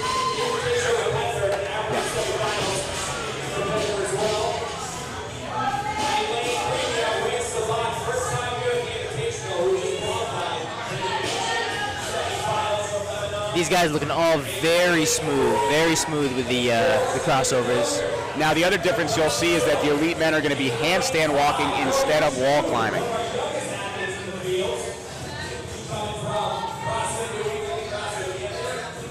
One other fun fact about Ray Sabat, not only is he the fittest in Lebanon, but he just got engaged. Oh, congrats, Ray.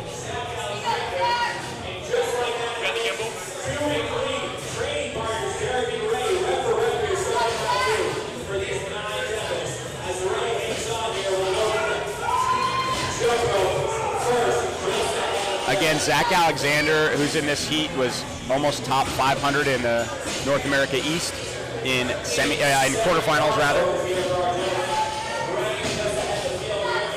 Max Aliev working through that handstand walk.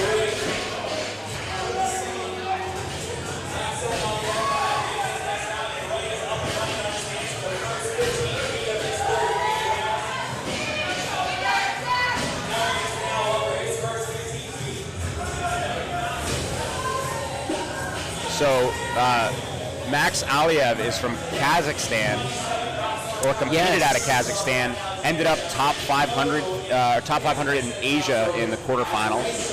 He's a Ocean State guy as well. Oh, really? Yep. Well, there you go.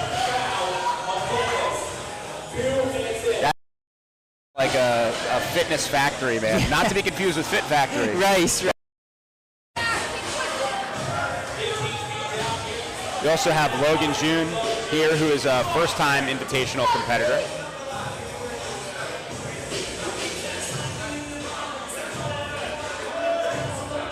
He was a quarterfinals athlete this year as well, taking top 800 in North America East.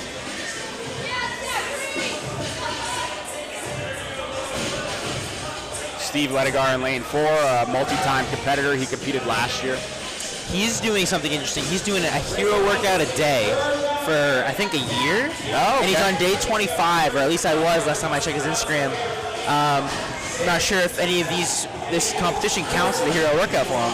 Maybe a whole competition day counts as one hero workout. As a hero workout. I say it would. Derek going into his handstand walk in lane 1.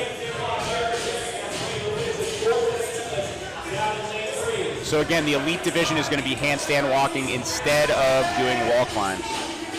Now at the handstand walk, that lower back fatigue is going to play an even larger role because it'll affect how you kick up. It'll affect the body position on the handstand walk.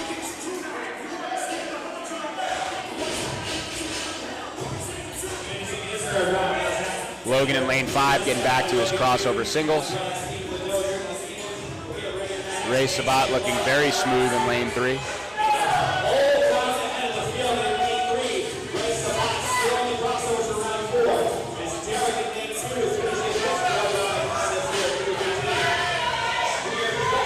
Steve getting a no rep on his last section on the handstand walk.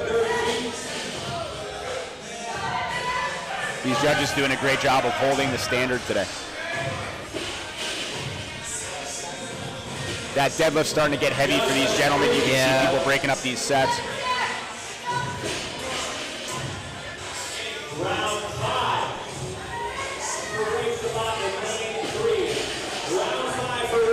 Logan June is a CrossFit Gamut in Rhode Island member, but also competing at CrossFit New England.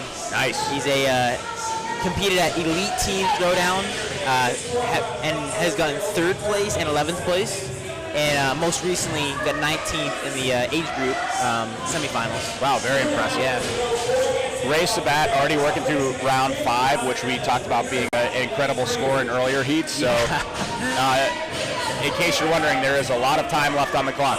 Flying.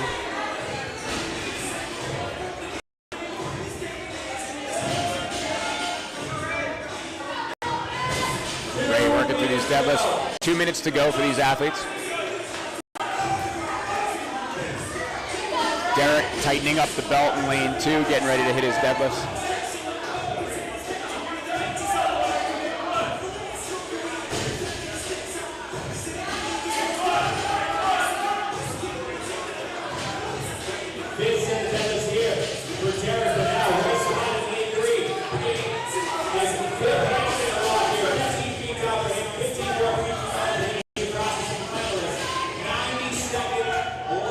Last 90 seconds here in this first elite men's heat.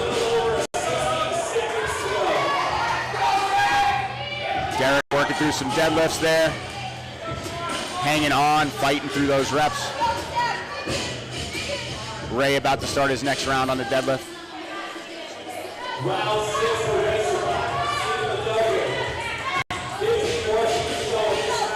Ray still moving that bar fast.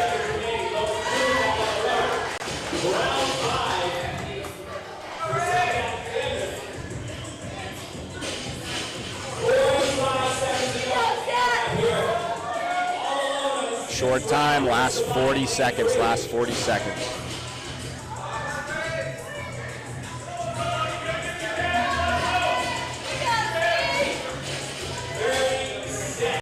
30 seconds.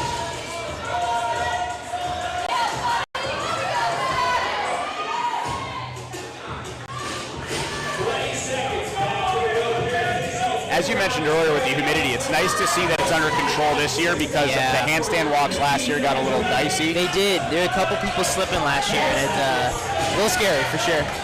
So nice to see that this year it's a little more controlled, a little more doable. Yeah. And that is time with the AMRAP. These elite men now are going to take their 1 minute rest. They're going to be going into those burpee box jump overs.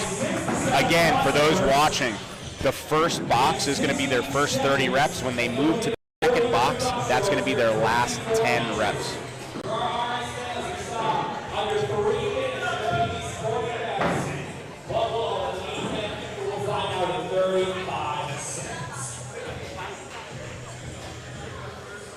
Just a minute rest, short time for these athletes to get ready for this second portion of the workout. 25 seconds.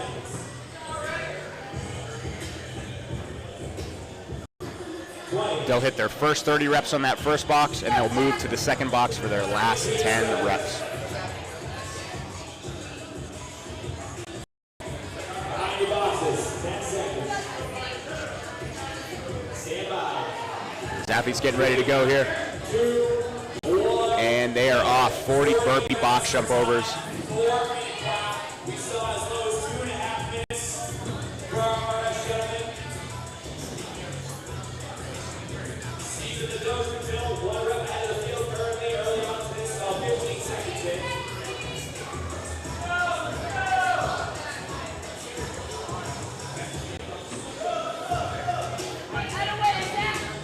These athletes moving fast. Nice quick tempo here on these 40 reps.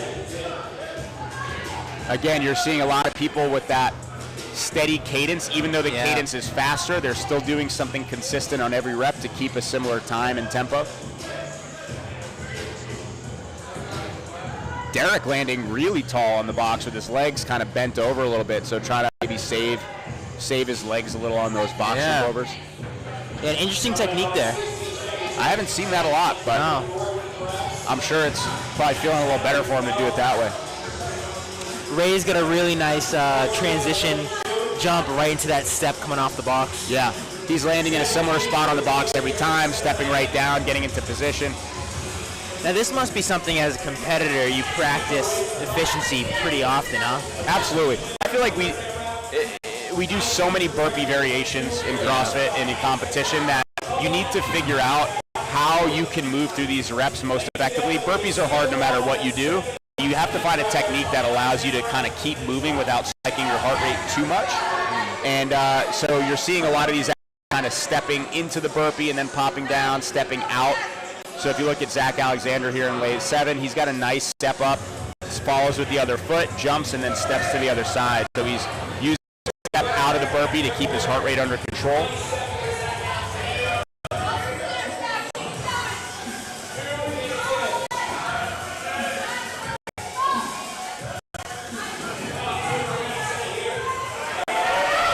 Some of the guys are starting to slow down a little bit, maybe an extra step or a little bit slower coming out of that burpee.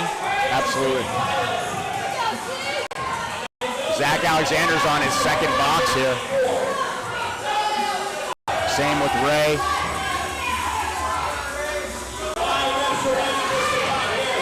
Ray is on his last 4 reps.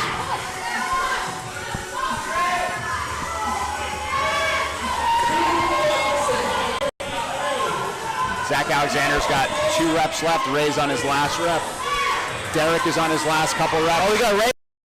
Ray finishing. Logan Jr. moving to his Zach Alexander with the finish. Zach done. Derek. Steve with the finish. You got Logan on his last 10. You got Max now on his last 10. Logan's got 5. 50 seconds to go.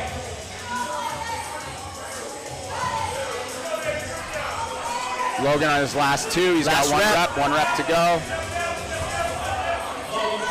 Good finish by Logan. Logan done. I don't think this time cap is going to be a problem for most of our elite athletes. No. Max is still chipping away. He's got 4 reps to go. 4 reps to go here. 20 seconds. 3 reps left. 2 to go. 10 seconds. About to be Come on.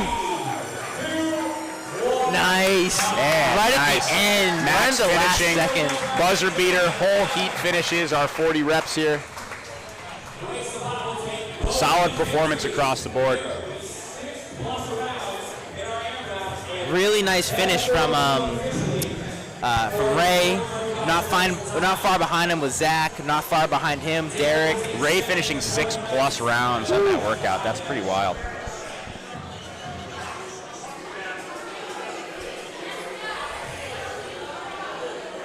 So just for reference, 6 rounds is going to be 234 reps. So Joe Adamek, who won that workout for RX, had 6 + 4. What? Oh, table? Yeah. All that power trip you have on yours.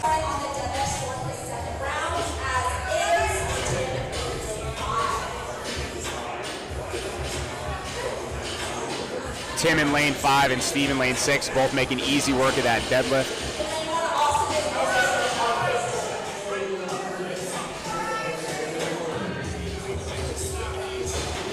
Jordan Zerva looking good on the deadlift in lane 3.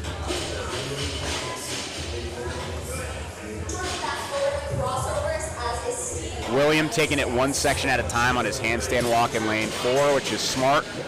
If you know you're not super comfortable with big sets of handstand walk, going 1 section at a time is a really good strategy there.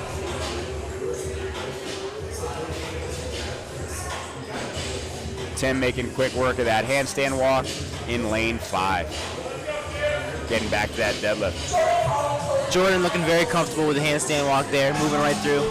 Yeah, he's a really solid bodyweight athlete. Yeah. Great gymnastics. I dropped into a workout at Ocean State last year, or a few months ago, during the open period, and our buddy Sam Pascal is a coach there, and competes on a team with Jordan and some of these other guys. And it was a workout I dropped in for, and it had muscle ups, rowing. It was a tough workout, and I'm struggling with the bar muscle ups, and he goes, "Just do what Jordan's doing." I'm like, "That's easier said than done." Easier said than done for sure. Yeah, just do what he's doing. Austin Amory looking good on these handstand walks. Like you said, he competed here last year. Again, the handstand walk is taxing in a different way than the wall climbs in the RX and Masters division. The handstand walk, you're definitely going to feel that lower back more if you're not in a good position. And a lot of people rely on letting those feet kind of come out over the shoulders on their handstand walk. That one in the corner. I don't know why they keep turning off. I don't know if they're overheating or... Oh, hold on.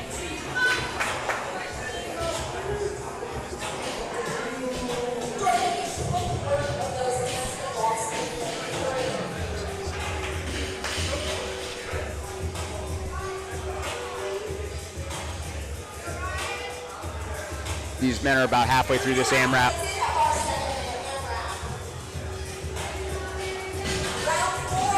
Austin Amory going to single deadlifts in lane 1.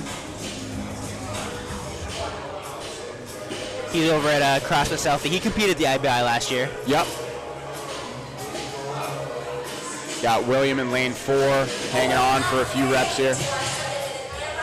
Tim getting tangled up in his rope.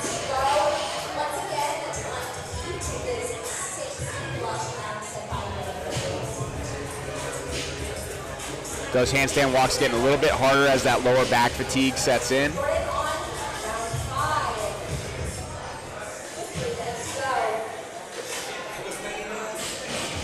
Ryan Brown looking really efficient. Oh, I screwed him up. I was going to say looking really efficient. You messed him up. That rope is just like... Ryan is looking really good. Yeah. And he's smiling because he knows he's fast on him, but sometimes he just trips up a little bit. It's good when you have that kind of experience where you can kind of just laugh it off a little bit, because rope's one of those things where some days feels good, some days doesn't, and it can get really frustrating really quick, which can definitely dig you into a hole. Well, unfortunately right now, he's trying to rely on that fast technique, but he's tripping up. So in instances like that, sometimes you just need to take a step back, maybe slow down your cadence a little bit and get back into that rhythm. Austin looking pretty solid on those deadlifts. Also looking like he's about to pose for a that cover over there. Shredded.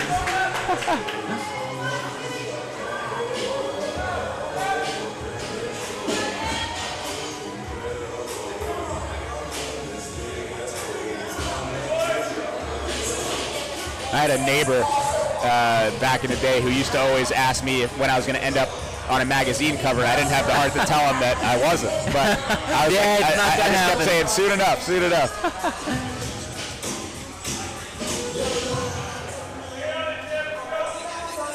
Steve Ryan, crossovers.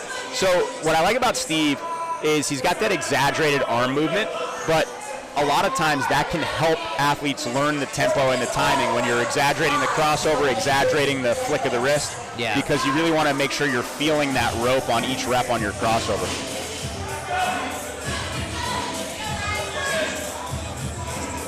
Cam Master Marino in lane 2, just hanging on to a couple deadlifts, doing what we were talking about earlier, hanging on for at least 2.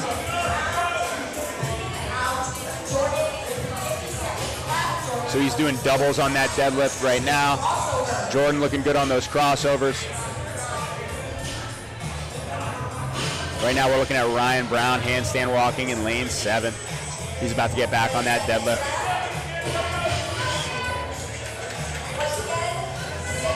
Looking strong there. Nice. In front of Ryan, we have Steve Riley ripping through a set of deadlifts right now. 15 seconds left, athletes. 10 seconds. Steve, about to start us. I was going to say, I think we might have a finisher, but... 3, 2, 1. And time for that heat. They get that 1 minute rest and reset.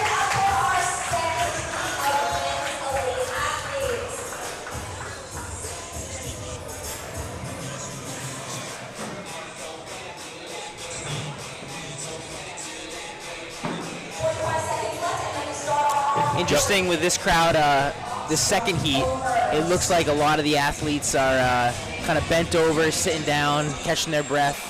The first heat, I don't know if it was more everybody's kind of looking to their left, looking to their right. I think they were trying to look like they weren't too phased. Yeah.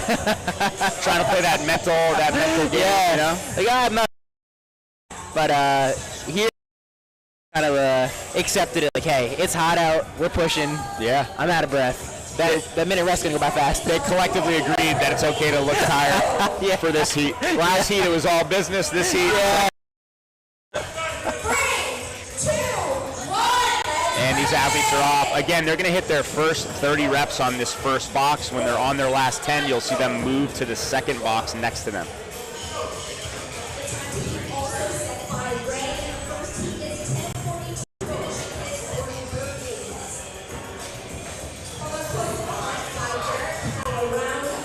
Good cadence from a lot of these athletes, the chipping away here, rep by rep. You'll see a nice steady rhythm. That's Jordan Zerva in the center of your screen. Nice steady rhythm there, breathing each rep. Next to Jordan, we got William McCallie, who seems to be moving pretty quick. And you're looking at right now, Cameron Master Marino, good tempo there on his burpee box jump overs.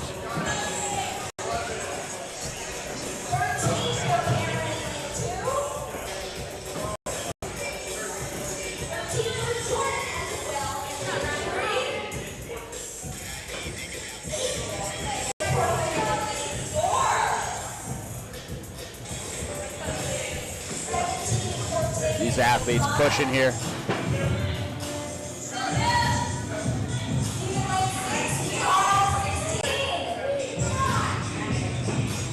Jordan Zerva still in the center of your screen, moving, pushing. Shout out to our photographers today. Getting some action shots of these athletes. Yeah, getting in close. Judge is doing a great job here.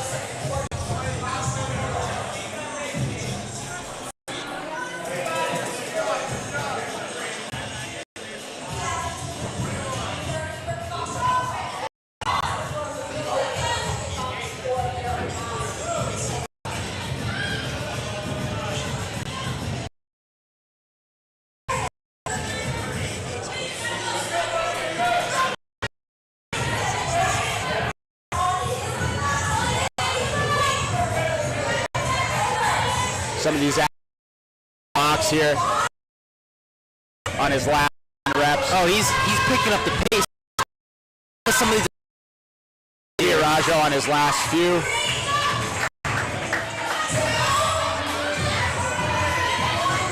Oh, we got our first finisher. Ryan Brown finishing, Tim Diarajo finishing. We got three guys. Jordan Zerva on his last 5. Interesting, the different competition technique and strategy with this heat versus the last heat. It looked like this heat saved their energy a little bit for those last 10, 15 burpees. Absolutely. And they really pushed. Yeah. It seemed like the last heat kind of really tried to start hot, and they kind of just had what they had left for the end here. Yeah, absolutely.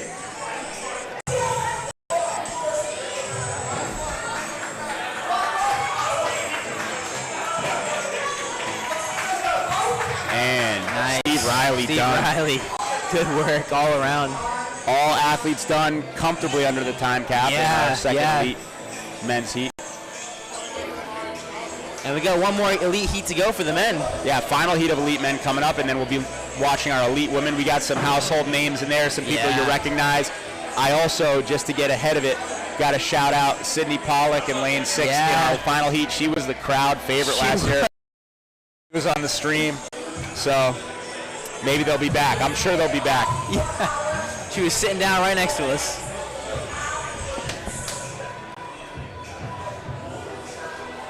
Little helping each other up. Love it. Absolutely. Ryan Brown with the air waving. Shout out Airwave. Hey, when you want to make those nose strips, let us take a cut. And we have our final heat of elite men coming up, and then we have a break, which is a great opportunity to get more caffeine. Yes, and that's much needed right now. Much needed. Not, we've been here for a while so far. Been jamming.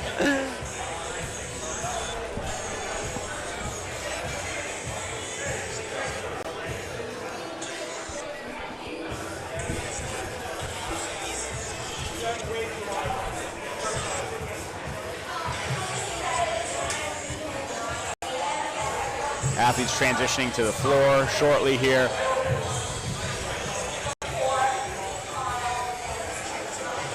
This is going to be an explosive heat coming up.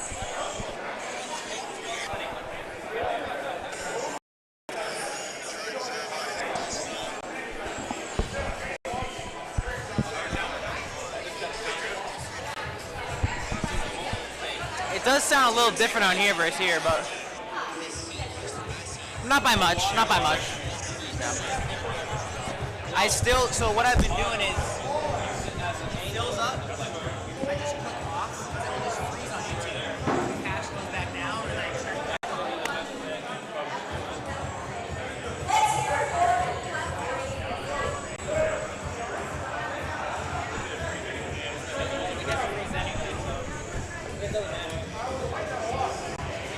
I don't know what, I'm trying to look up what I can do to make the cash go down.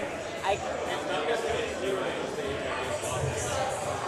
you mind if I have that one on? Is this the cache issue or is the internet? I think it's this. No, it's the internet. No, so when the internet speed slows down, that storage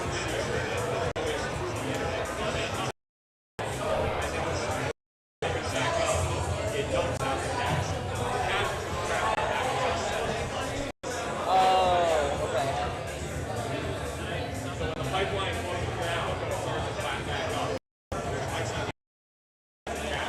So I could, it's on, I could drop that.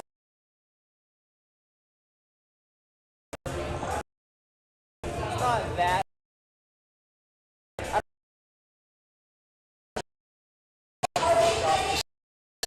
Heat of elite men coming up.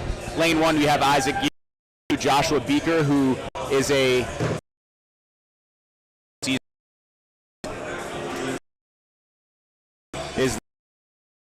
hero. Invictus. Lane 5, who I believe he won the qualifier this year for the Invitation. Yes, he did. I looked him up. He looks like he's pretty affiliated with a gym in Florida. I think he may even, let me double check here, and they're on. Very strong. I think he may either own or coach at CrossFit Florida, and he's a CrossFit level 4. Oh, you don't see that a lot. Steve Clegg, CrossFit level 4 shout out. Zach Levi, lane 6 to round out your final men's elite heat. He looks very proficient with those double unders. Well, crossovers. He is a CrossFit level 4. He's a level 4. He's got that technique down. Sam Carmola in lane 4 is fast on these, but a little bit or a lot of movement through the arms. Definitely. He's a Sam Carmola. He did not qualify for semis, but he qualified for quarters. Did well in quarters. He's been making really good progress every year. Definitely an athlete that. So we did a team quarterfinal last year out of Invictus Boston. Okay. This year was doing individual. So he qualified through team out of Southie. Sam Carmola? Yeah. So Sam was the alternate for Southie Team White this last year. Gotcha. Okay.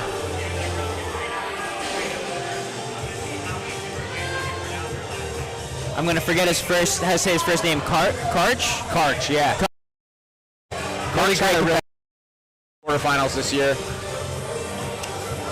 And Josh Beaker, same thing. I mean, Josh has been a really solid competitor every year here. Yeah. He's gotten substantially better every year. He's been competing in with some of the top men.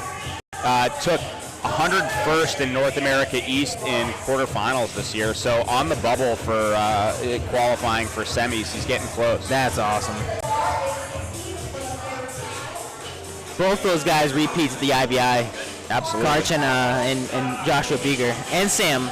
Yeah, Sam competed last year as well. We got level 4 Steve here just crushing it. Those deadlifts look nice. I just took my level 2, and I will say I'm looking good on deadlifts. Yeah, he's checking all the boxes.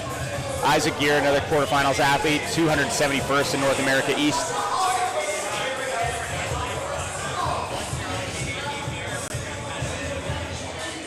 Sam Carmola on the screen now, ripping through some deadlifts, breathing at the top.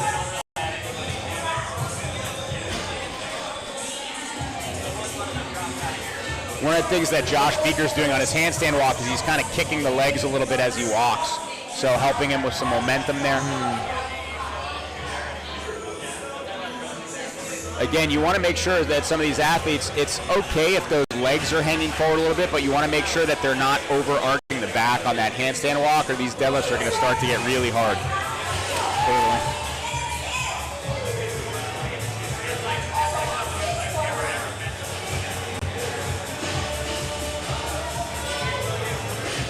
Zach Levy in lane 6, CrossFit 781. He also was a 2024 semifinalist. ranked 37th. I'm not sure if that is through a team or if that's individual. Wow, solid. I think that's Indy. 25 years old. Solid competitor. Smooth on these crossovers.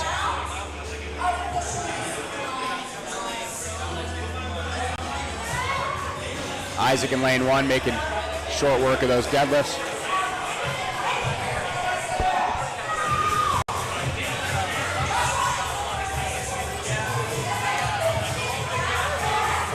How you doing? Zach doing handstand walks here in lane 6, looking good.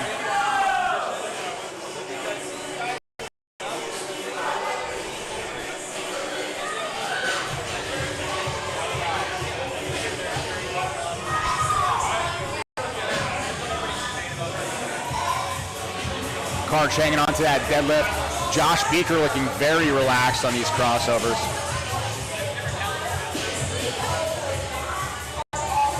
Josh Beaker always rocking the America shorts for the competition. Seeing Sam deadlifting. Every time we pass Sam, he's deadlifting. That means he's got another round done. Level 4 Steve right now, setting his rope down in a controlled fashion, kicking up for that handstand walk. Now what you'll notice about him is the legs are hanging forward, but his waist is straight, so he's not putting pressure on his back. He's in a good position here. He's kicking up again. So the feet are pointing in the direction he's going, but he's making sure to not overarch on that handstand walk. That's because you'd figure if their feet are going forward, the back wants. So you really got to keep that core tight. Able to keep his midline under control. Yeah. We're seeing Zach Levy here going into his handstand walk.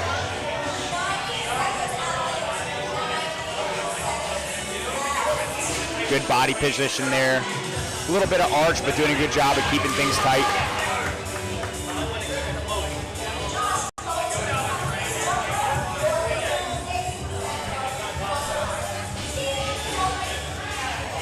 There we go.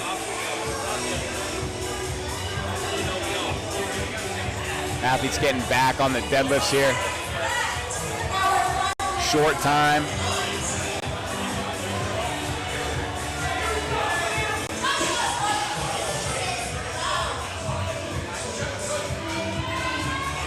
Sam hitting another couple deadlifts. Again, this is our final heat of elite men.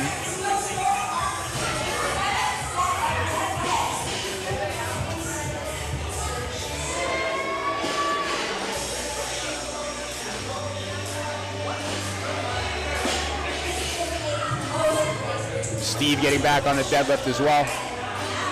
20 seconds left for these athletes.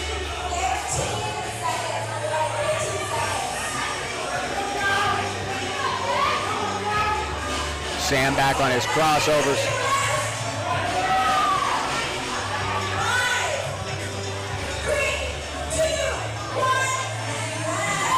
And athletes are resting. They're taking that 1 minute rest, and then they're going back to burpee box jump overs in 1 minute. Zach and Steve definitely taking some time on the ground here, breathing, recovering. It seems that this heat has agreed to allow themselves to be tired as well. Yes, yes.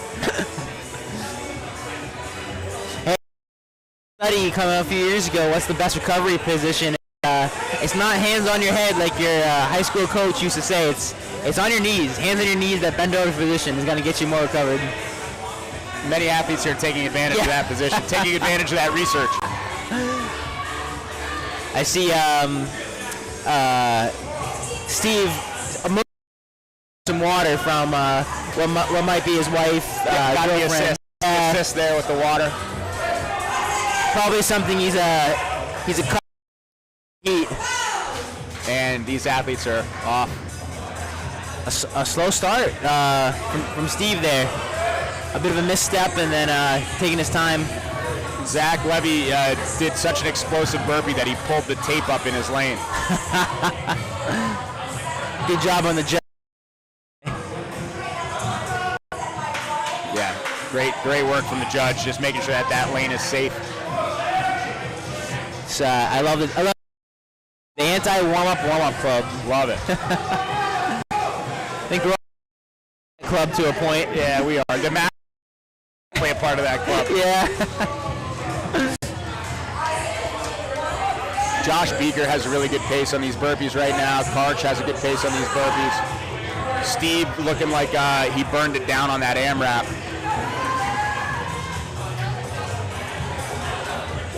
He's taking some rest.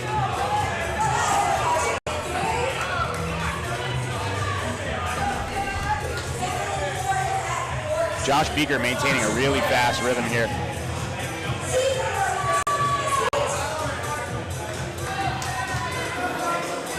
We're looking at Isaac Gear in lane 1. We're going to be panning down here.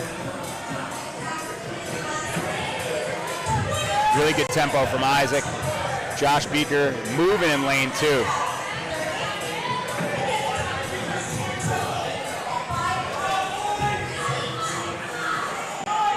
Sam Carmolo there moving through these burpees. Everybody at a good pace. Steve right now is definitely hurting. I think he really pushed that first AMRAP and having a hard time recovering for these burpees.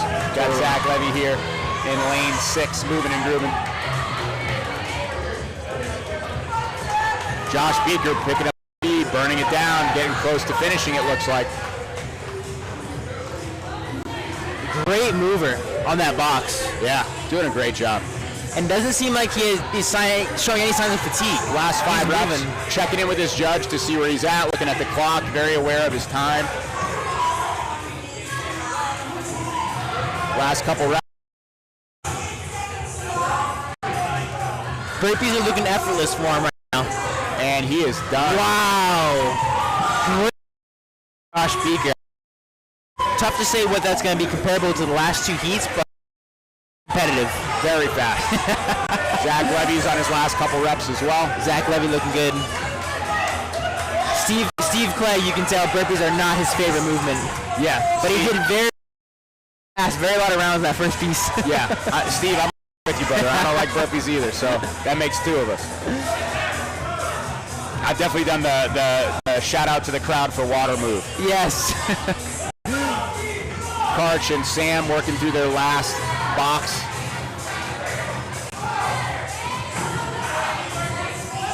Isaac in lane 1 working through his last 10 reps.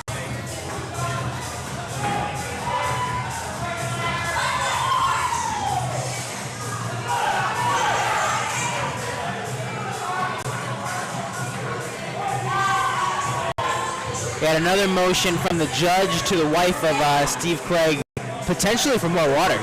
I think Steve's eyes are rolling back in his head right now, so that gotcha. might be. Yeah. Hopefully he's okay. Yeah. Definitely pushed that first part a little bit. But an absolute savage competitor. Yeah. Just still chipping away at these burpees. Beast mode. Karch with the finish. Sam Carmolo with the finish. Isaac looks like he just finished up. Steve just chipping away. And we got kudos to him, man. Did he just finish at the end there? Is he chipping away? He's still chipping away. But very impressive for him to. And that looks like time. Good stuff. Good all around. Good all around. Yeah, he's getting some water poured on him right now to cool him down a little bit. And bars are coming out. Balls are coming out. Ladies' bars are in, men's bars are out. We're going to be shifting to our elite female athletes next, but we'll have some time to chill in the interim. Yeah. What do we got for a break? Decent amount here. Get a little time to change out the plates, change out the bars. Yeah, we have our female RX heat coming up next. So our first heat of female RX athletes. We're ahead of schedule, but definitely a little bit of transition time here.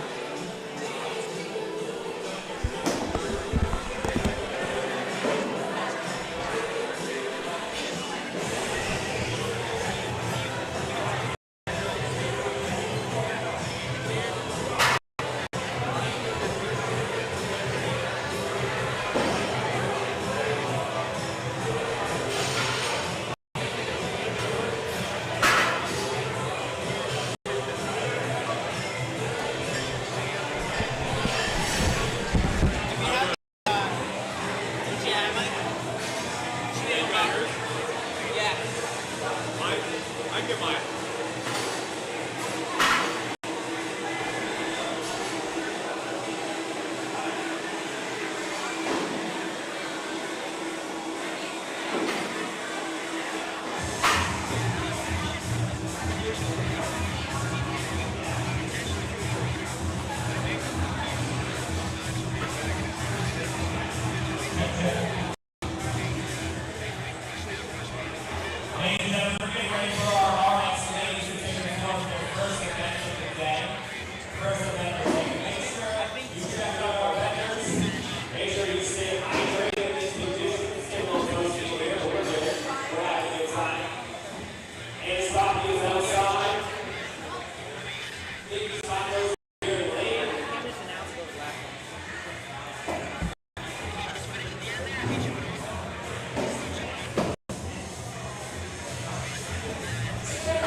Yeah, we try it.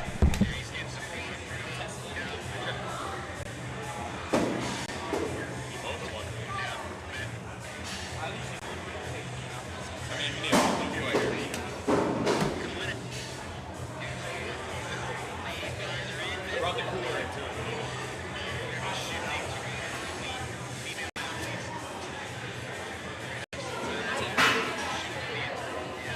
Okay, let's get him. Yeah, try him.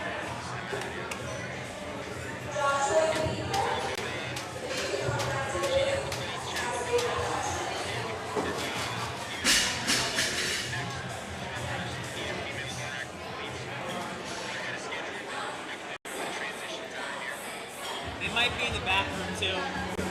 That was the announcement before when you were like, come to the principal's office. Yeah. Try that. Come to the principal's office. Are you going to use that right now? We're gonna try, yeah. Check the audio. It's plugged in.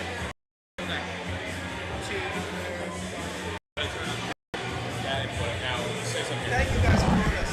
Yeah, good. Hey, appreciate it. Thank you. Testing, testing, testing, testing, testing, testing, testing, testing, testing, testing, testing, testing, testing, testing. Pretty soft.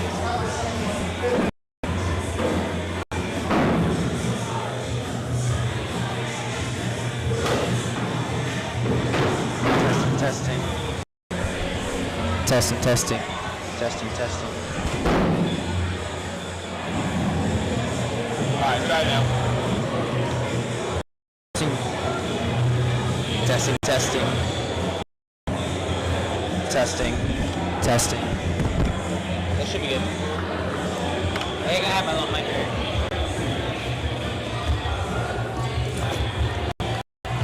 You want to follow her with the camera?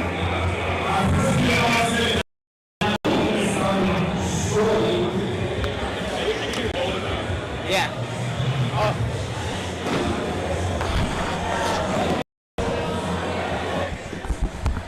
What's happening, man? Grab a seat. So sweaty. You're good. So sweaty. What's going on? What's going on? What's happening? Thank you, guys. Oh yeah. Shit. Great work. We were commenting on how, I mean, you guys were the last heat. You were in the last heat, so you had a little bit of preview on how everybody did before. Yep. You're looking really smooth in those burpees. Thank you. Yeah. Thank you. A lot of practice on them. Yeah.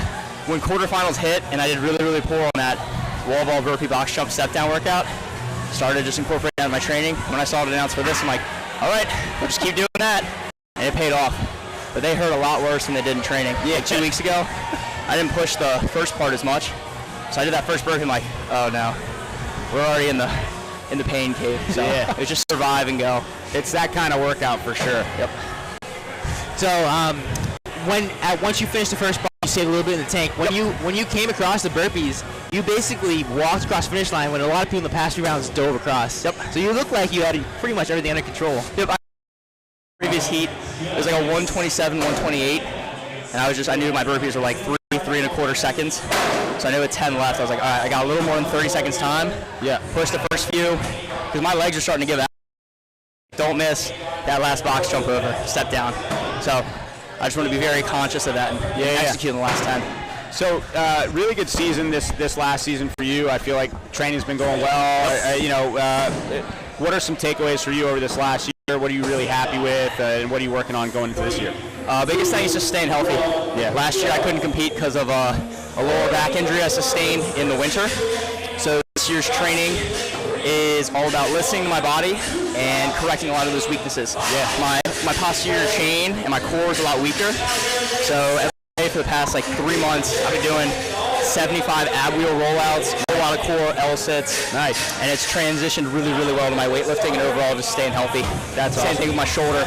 I've been doing 50 pull-ups every day for about 4 months now. Okay. Same thing. My scap, my traps, everything feels really, really healthy. So that's awesome. That's been the big focus for this year. Yeah, smart, man. Last question. At this competition a number of years, what keeps bringing you back?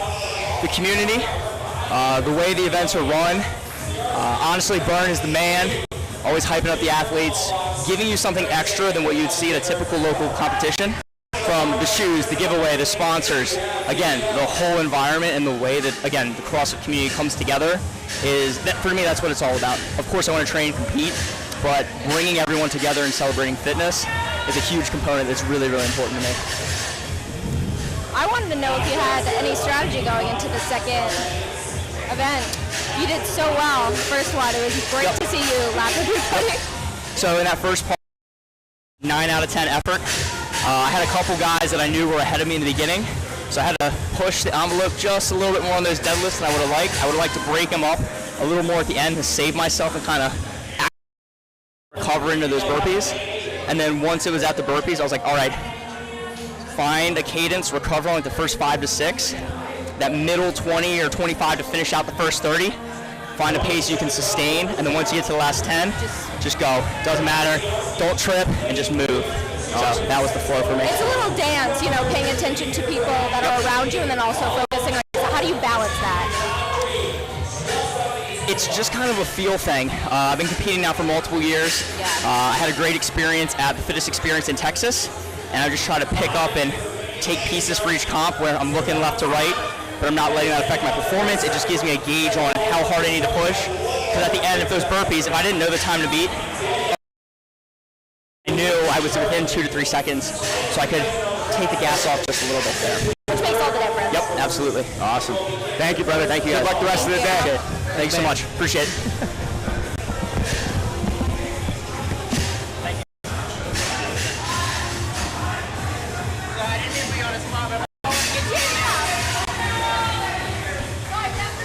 We have our RX women starting it off. Lane 1, Amanda Casal. We have Anna Widarski next to her. Antonia, lane 4. We have Cheryl Zhang in lane 6. Antonia and Cheryl are both Invictus Boston athletes. And then we have Danielle Hag in lane 8.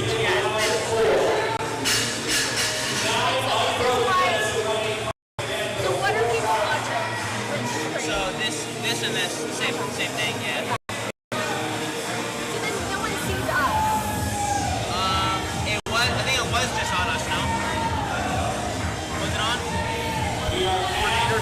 It was. Okay, yeah. So we go back here. People can see us. But then now it sees them. And you can do like a picture. I didn't know what I was doing. I was like, oh no, like I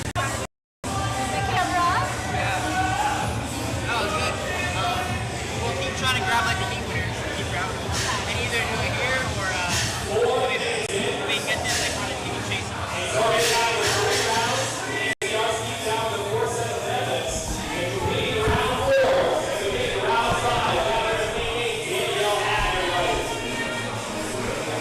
Anna working through the singles. Antonia getting back on the deadlift.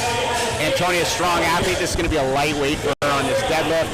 We got Cheryl working through deadlifts in lane 6. And Danielle, good cycle speed in lane 8. getting back on her rope in lane 8.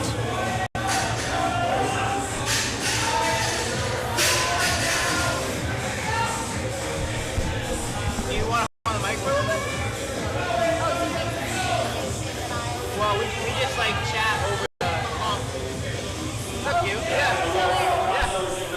Antonio working through the crossover, looking good, looking smooth.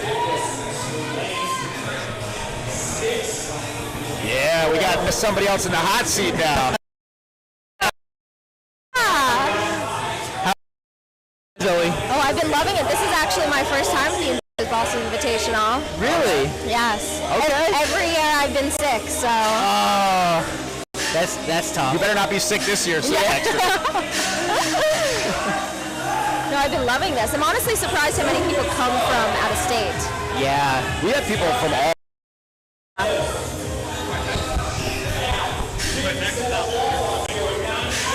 Anna looking good on those deadlifts.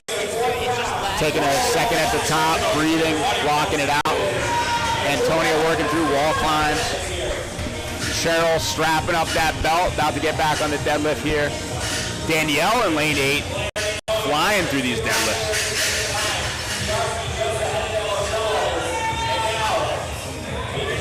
Again, this is our first RX women's heat, starting off the RX ladies. 15 seconds remaining. Almost there, then they're going to be on those burpee boxer boulders. Crossover's looking smooth for Danielle in lane 8. Everybody's really good at crossovers. I'm impressed. Yes. Antonia flying on the crossovers right now. Cheryl flying.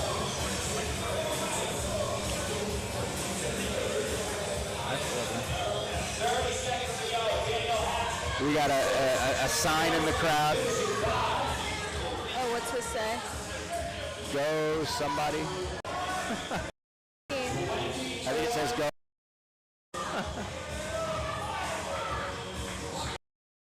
Last 15 seconds for this first portion of the workout.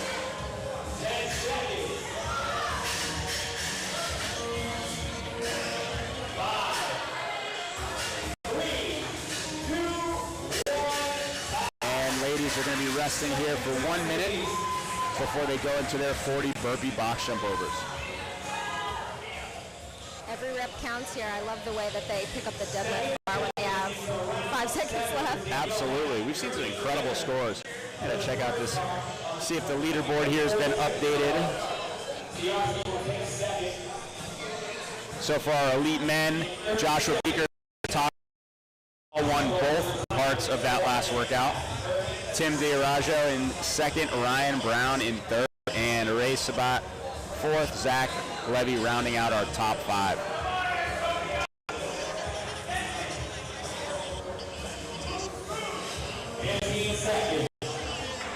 15 seconds, and then hour 40 burpee box jump overs. 40 burpee box jump overs coming up for these RX ladies.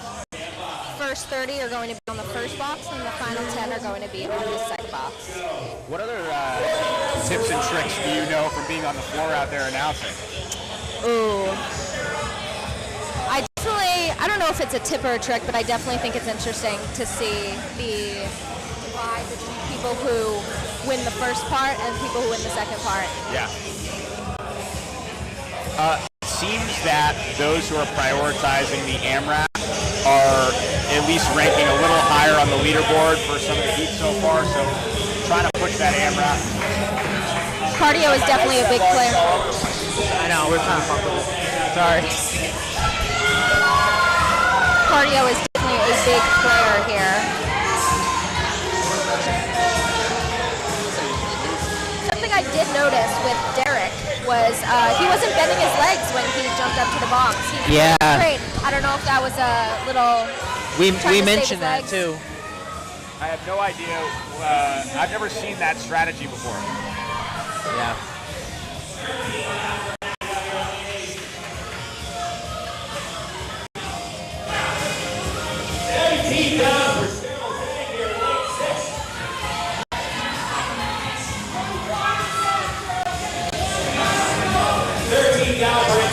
Antonia's got 13 reps down.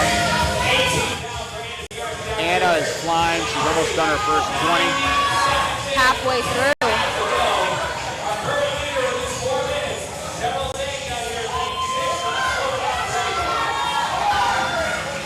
Cheryl pushing.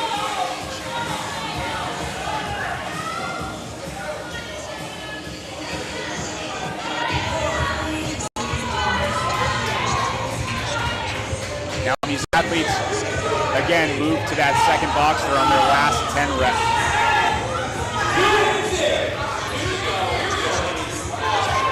So far, everyone is still on that first box as far as I can see.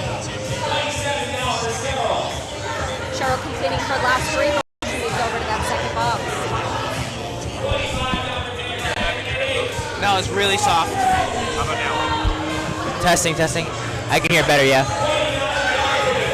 Cheryl moving on to that second box. Last 10. I can't hear them. I can hear myself though. This volume 1 goes to headset 1. Assuming that these are plugged into the right thing. Yeah, this is I'm number 1. Yep. Are these plugged into these? No, you're 3. I know what you're 3. Cheryl's on her last 10 bombs. Antonia looking like she's chipping away there. You have a hand up. Anna is on her last 4 reps. Is also this. So if you crank 1, you're too hot here going into the board. 2 left. Really? 2 reps left, Anna. Yeah. Cheryl finished. This volume is also adjusting this volume. Oh. Crank this up too loud, it's going out too hot. Okay. I can hear myself really loud, but I can't really hear them. What? I can hear myself really well, but I can't hear them. Antonia chipping away. Yeah. You can't hear. Yeah, but I haven't adjusted the whole stream in the way you had it before. The audio is almost. Antonia on her last 10 reps. Antonia on her last 10.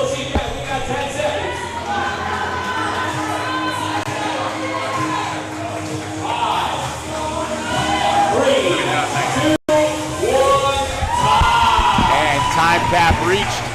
First heat of RX ladies are done. Put it back in. Here's where it was before.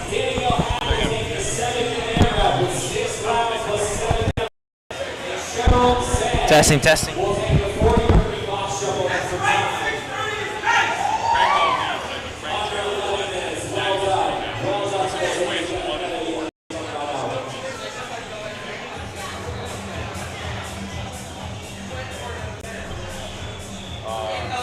Which headset's not going to use?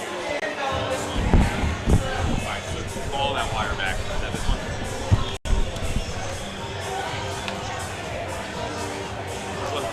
That wire. Is that that one?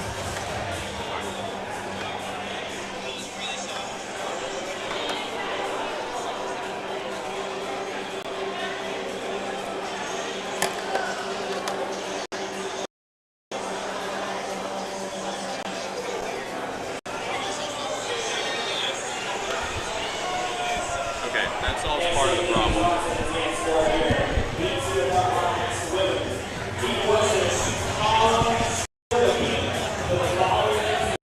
Okay. So if we don't use number 1, it should solve the problem, right?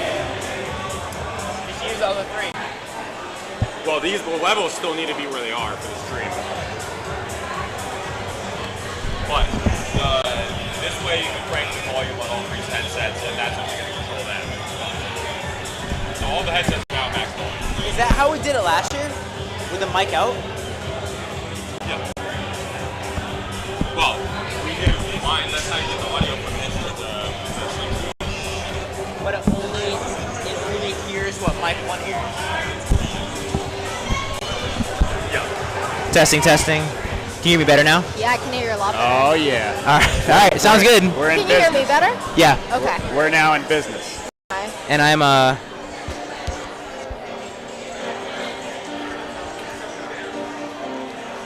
So you might not be hearing each other so well through the headset. Yeah. But because we're yelling in here, you're yelling into a microphone. Right. Into your face. So it's coming through super high. Yeah. Now Like I I can hear you really well, but I don't hear myself as well as I hear you. So we can probably turn her volume up more, because hers on here though, right? Because that doesn't matter. Well, those are max already. Oh shit. Okay. It's just loud in here. Okay. Right. Yeah. Which channel is she plugged into? I think she's 2. Hello? Hello? I can hear myself better. Yeah, it was way louder now. Yeah. So that's her right now. That is Justin, and this is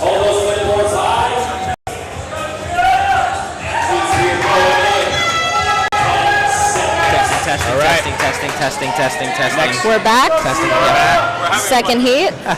Second heat RX women. Emily Saul, lane 1, Heather Vargas in lane 2, Jennifer Keegan, lane 3, Lauren Bean, lane 4, Lena Rippertella in lane 5, Megan Brown in lane 6. How's that sound now? Meredith Church in lane 7, and Tia Guay in lane 8. This is a very impressive group of women. Yeah, these ladies are savages. Most of these ladies are actually veterans to the competition space. We have some people in quarterfinals, cradle and robbers, throwdown, Invictus, Bosch, and Invitational veterans.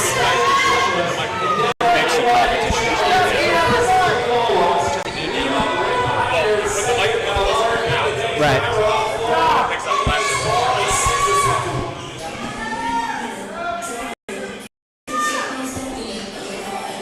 Again, RX Division's doing those wall climbs. I can't hear him that well.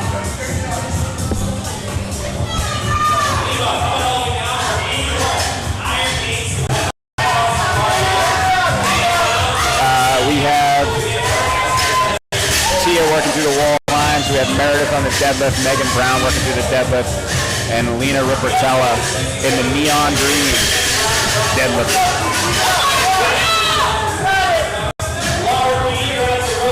Lauren Bean on her crossovers. Jennifer Keegan finishing up that deadlift, going back to crossovers. Lane 1, Emily Saul looking really relaxed on that rope.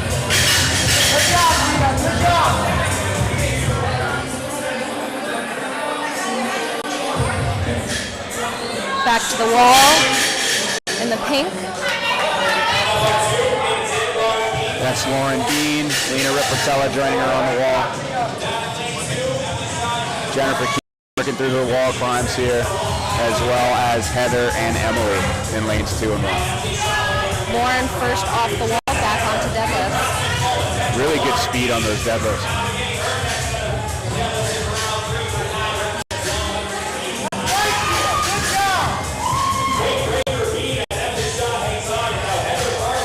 Again, this is a heavy deadlift weight. Several people using that belt to assist. Lauren Bean first with those crossovers. Brief trip, but now she's back in her rhythm. Emily Shaw in the first lane also on those crossovers.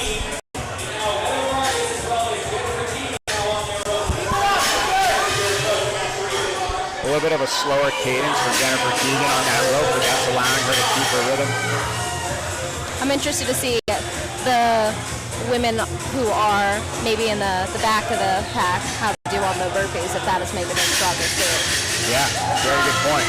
We talked earlier about Nick Dowett, who knew he had to pace that first part, and ended up winning the burpees. Yep.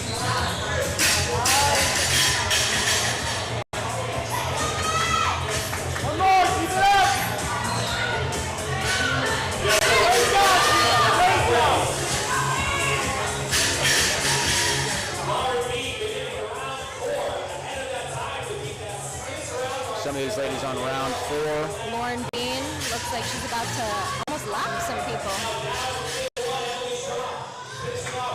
Looking really relaxed.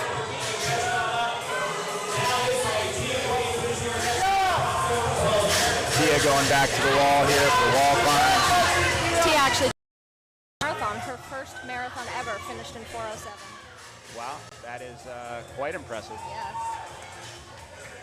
Did not stop one day of CrossFit. That is also very believable.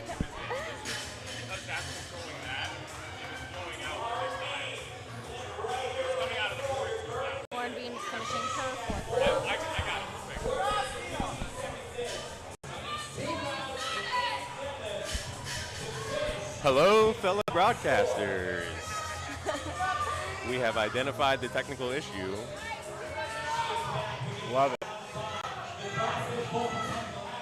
Lena Riportella moving through these crossovers and also matching her outfit, which adds style. Points for me. Rita went to the Iron Games last summer. Has only been doing CrossFit for about 4 years. Well, very impressive performance here for only being involved for 4 years.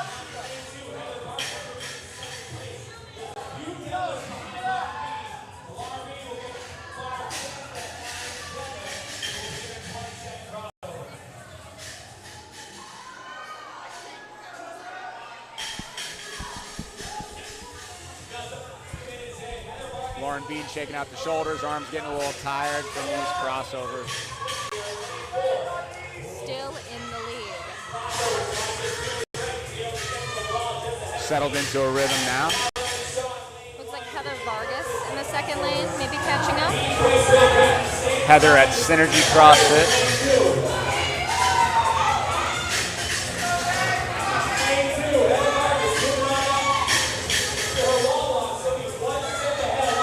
Jen back on her deadlift. And Emily Solomon going back to the wall. Looks like Heather has caught up with Lauren Bean. They are neck and neck. Emily as well joining them.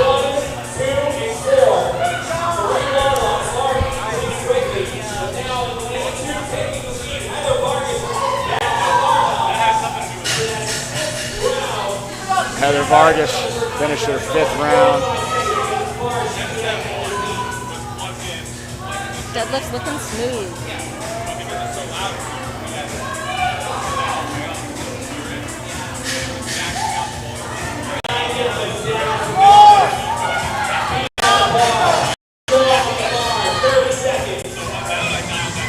Get her better shot of Heather there. We got Emily locking out those deadlifts in front of us. Heather next to her on the crossovers. Last 20 seconds of work here. 15 seconds.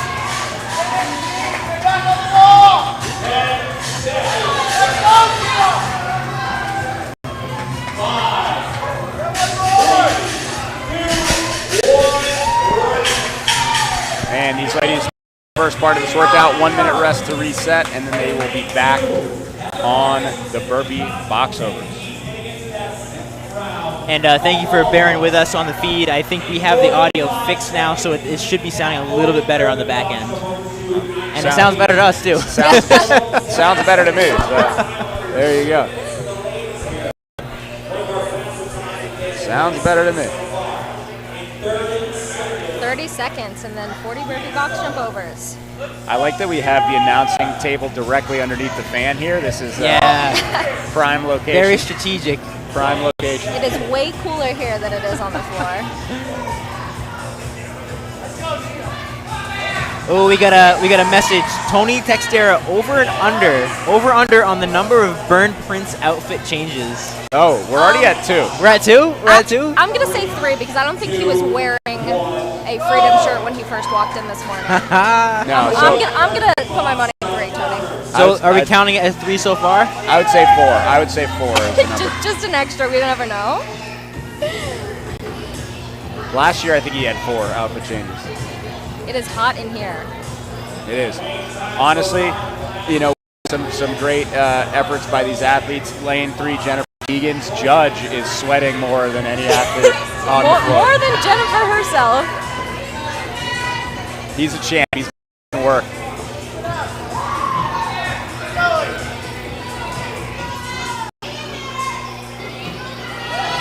Again, these ladies finding a steady rhythm or cadence on these burpee box overs. Everybody has a little bit of a different strategy. A lot of athletes stepping up out of the burpee and stepping into that jump. Lauren Bean, kind of slow tempo to start here, but she pushed that first AMRAP really hard. First 10 nice and slow.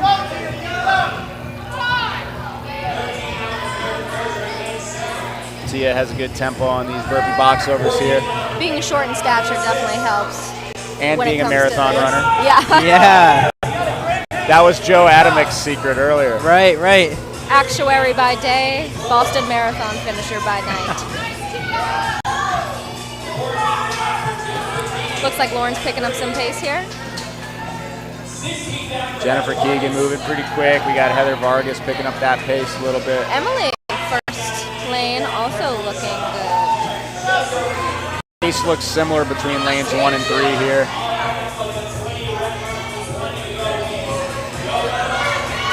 Megan Brown doing well here in lane 6. We got Meredith Kircher in lane 7 in front of us at the booth.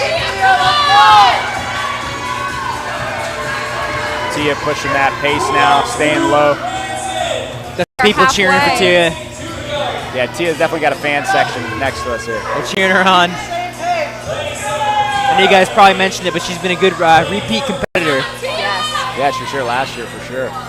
Former Invictus Boston member, and now she is at CrossFit Boston. Very cool.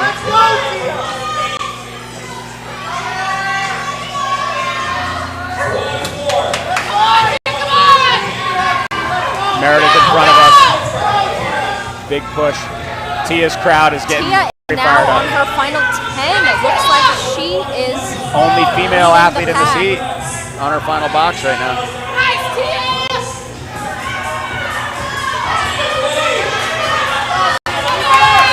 Picking up her pace now. Tia trying to finish. We got Meredith Brown on her last 10. Megan as well. Looks like all of our athletes are on their final 10. Very fast heat so far. One more for Tia. Tia over the line. Nice job, Tia. Hands up for a few of our other athletes. Last rep for Lena coming up. She finishes through.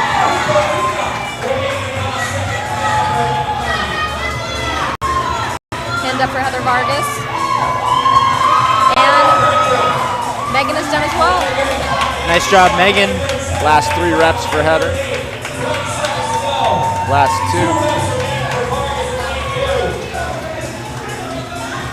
2. 1 rep to go for Heather Vargas.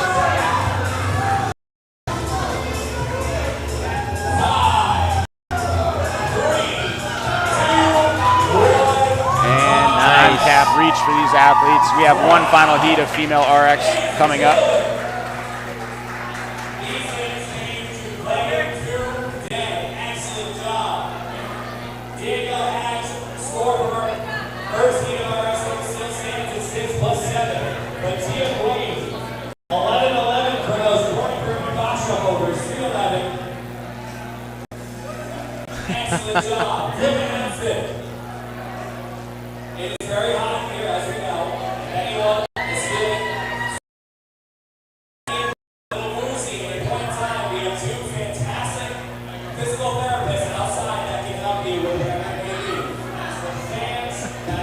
Shout out to Physio X outside, my buddy Jay, who I went to undergrad with, and a fellow sports physical therapist. Nice. I know. I was just saying, I know who it is.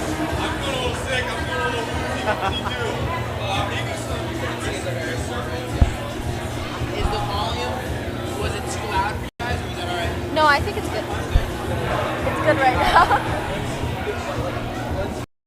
If you want to finish RX, I'll just pick up at a lane. If you want to finish the RX women, I'll start with a lane. Yeah.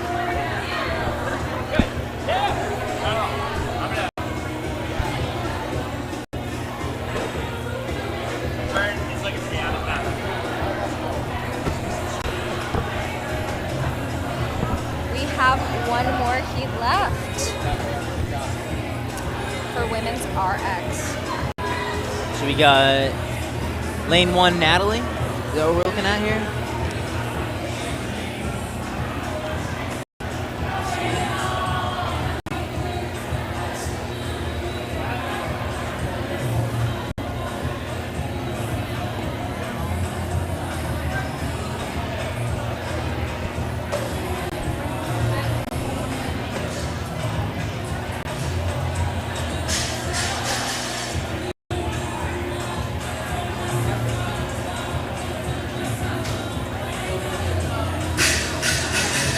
So in this last heat, we have Natalie Rink in lane 1, Rachel Grant from Invictus Boston lane 2, Sammy Howard from Invictus lane 3, Sarah Edelman in lane 4, Sarah Timpson in lane 5, Sydney Malasquina, another Invictus athlete in lane 6, Tay Examond, another Invictus Boston athlete lane 7, and Victoria C in lane 8.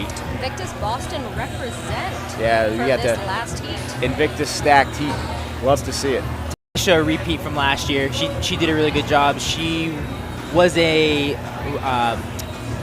finisher and winner of, I think, one of the heats. I want to say it was the rowing one. Yep. From last year, was it? Yeah. She crushed it last year. Happy to see her back again. She is a savage competitor, great athlete, great person. Ended up actually coming over and joining Invictus Boston after the Invitational last year. Yeah, and she's been a really great member of the community since then. That's so cool. Actually only started CrossFit in 2021. Wow. Come a long way. This heat is full of several quarterfinals qualifying athletes. Some great performances there. Sarah Edelman, who is going to be in lane 4, was top 2,500 in North America in quarterfinals, so some good finishes there. Rachel Grant and Sammy Howard both did really well. If we look at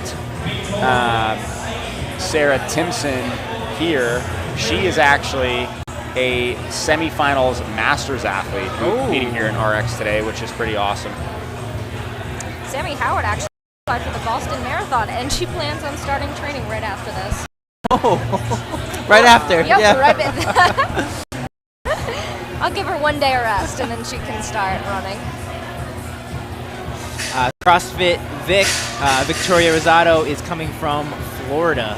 I think she trains mostly in her garage, but Yeah. in Miramar Beach Strength and Conditioning. She had her best quarters finish this year. 2023, she was about 3,500th in the world, and this year she was 478th. That's quite an improvement. Natalie Rink represented Germany in quarterfinals this last year out of CrossFit Tiat, another CrossFit Tiat member. Das Boot. Well, yeah. Das Boot Nat. That's her Instagram. Das Boot. That all makes sense now. Yeah, so she took 380th in quarterfinals in Europe and took first in Beer Fest. First in Beer Fest. These ladies get ready to kick it off.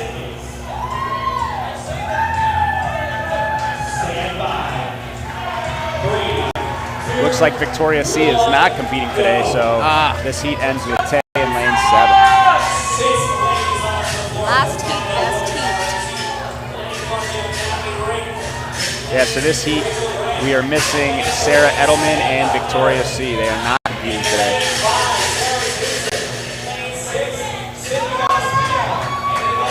Taisha already on those crossovers. Tay looking good on the crossovers. Sammy Howard looking good on the crossovers. Rachel very fast on crossovers. And Natalie Rink looking very relaxed and smooth there. First one to the wall. Grant. Former collegiate swimmer. Now in law school. Very cool. Just crushing it all around.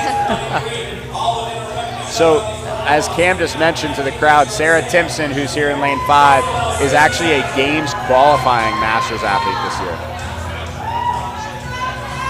which is very impressive. That is awesome.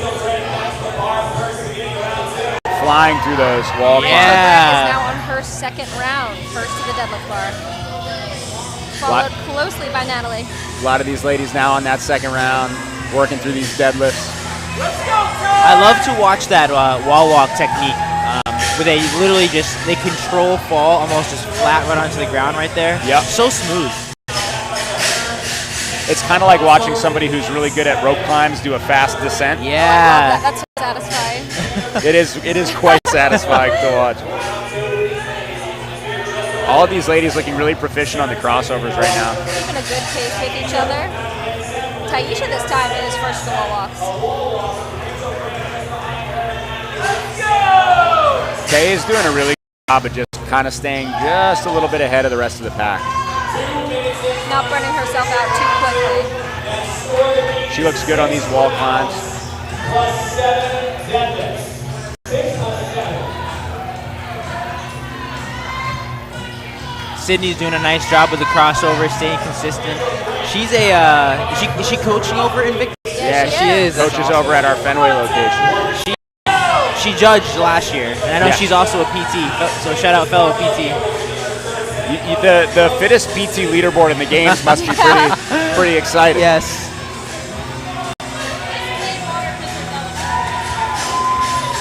Taisha and Natalie both finishing those deadlifts at the same time, it looks like. Rachel back on her crossovers, looking good. Tay on her crossovers.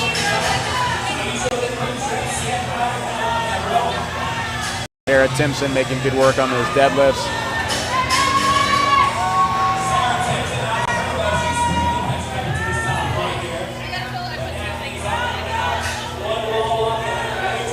Natalie was first to the wall, followed closely behind by Tay and Rachel.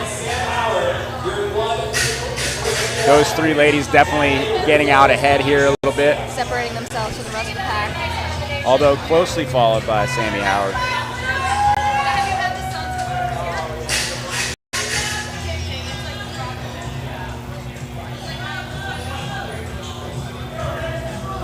Sarah Timpson making her way to the wall. Now, Sarah Timpson has very fast wall climbs. I know. You know what it reminds me of is Jared Fahey from last year. Yes. Doing his wall walks. Yep. He crushes through those. She does a great job of getting her leg as far as she can up the wall before using her shoulders. Looked like there was a little communication between the judge there and someone from the staff. Maybe about crossover form, crossover counting technique. crossovers. Counting, yeah. Tay looking smooth here. Natalie on those wall walks. I remember Tay did really well in the deadlift workout last year as well. She deadlifts a lot of weight. It's very impressive. A lot of these ladies staying pretty neck and neck in this heat, honestly. It'll be interesting to see where the numbers end up.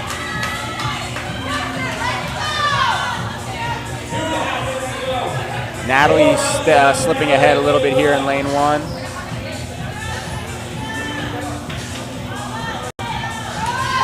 Sarah Timpson flying through these wall climbs again. We got a no rep over there. Going touch and go on the wall climbs for Sarah Timpson. Oh, looks like she has to go back and do one more. Mark Beltran chiming into the live feed, but probably in the warm-up room out back recovering. He says first workout was epic. Yeah, it was. It was epic, Mark. You did a great job, buddy. Now focus on warming up. Get off the feed. Natalie's back on the wall walk, separating herself from Tay a little bit. We're coming into our last 90 seconds on this first section here. This is really where people are going to put the power in.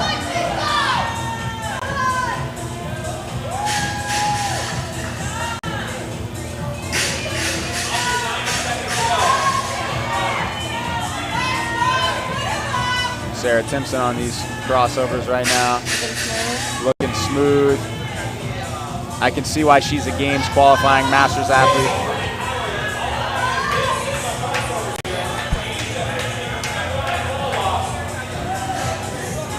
Natalie's back again.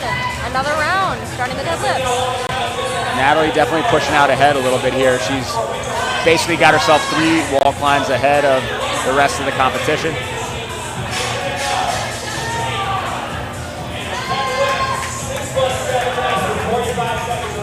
Justin Bartel is doing some judging. He was working the camera last year. I'm sure he's got it with him this year. He's gonna pull it out later. I'm sure he does. You got Sammy Howard getting a no rep on that set of wall climbs. 30 seconds. What was the call on that? Just didn't. I don't think both hands crossed that front line. That's tough. That's tough on a wall climb.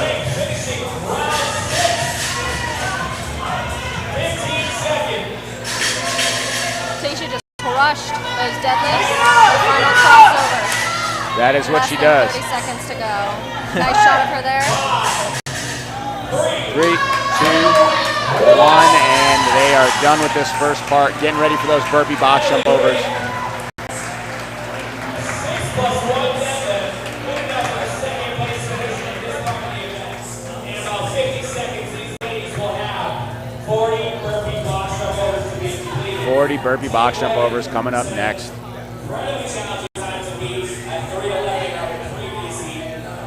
These 40. I'd like to remind everybody how not fun 40 burpee box jump overs is. How not fun 10 burpee box jump Yes, overs is. yes. Yes, much less 40.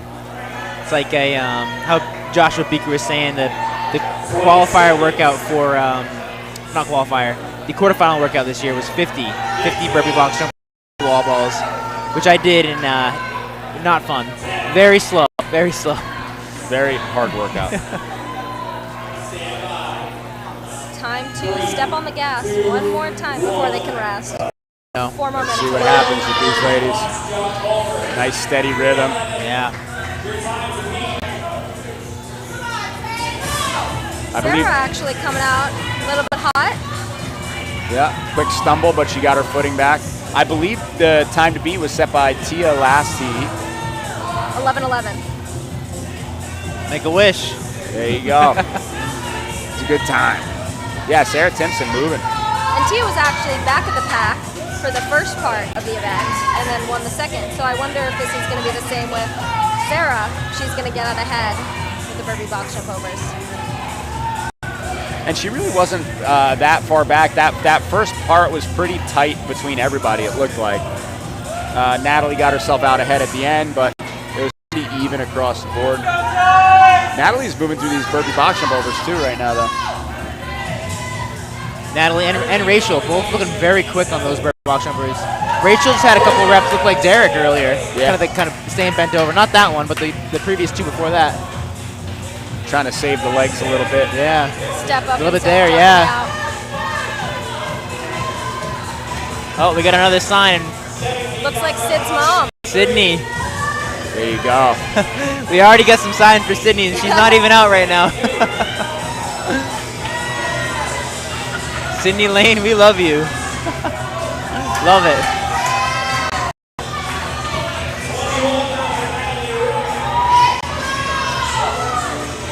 Ladies moving through these burpee box jump overs. Again, when they transition to that second box, they're on their last 10 reps.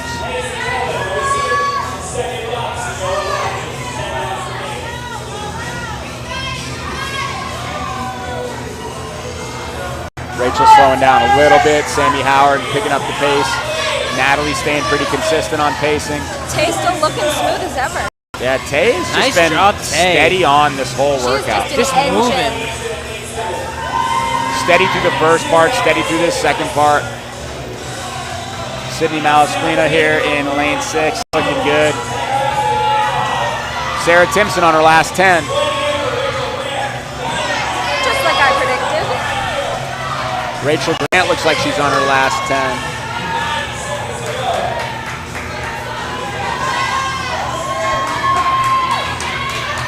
Closing in. Sid now on her last 10. Natalie on her last 10. It's getting loud in here. It is definitely getting excited. Oh, we have a hand up for Natalie.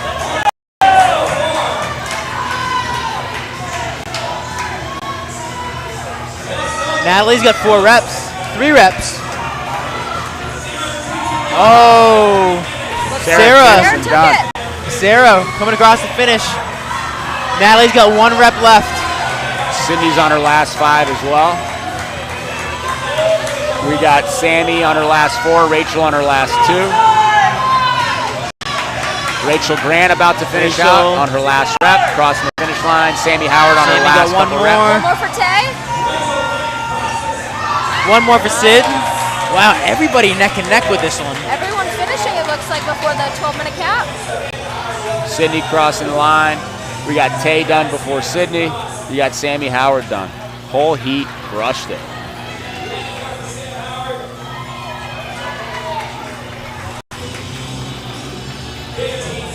Sammy crossing the line with 15 seconds to go. Awesome work. Unofficially, it looks like Teal will keep that best time from the second heat. But now these marathon runners are taking it. I the know. burpees. they are. Go figure, huh? Makes sense. Now it looks like we're going to be moving our way into women's elite division. That's my cue. Well, thanks for hanging. Thanks, maybe I'll come back. See you guys soon. Guest commentator Zoe out. Yeah, thank you.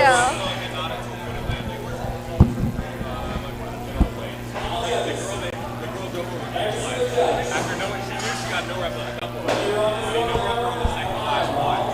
She did two more than went to the finish line. It's like, nope. I didn't even see that. Myself. Did you see that? The no reps? Yeah, that's tough.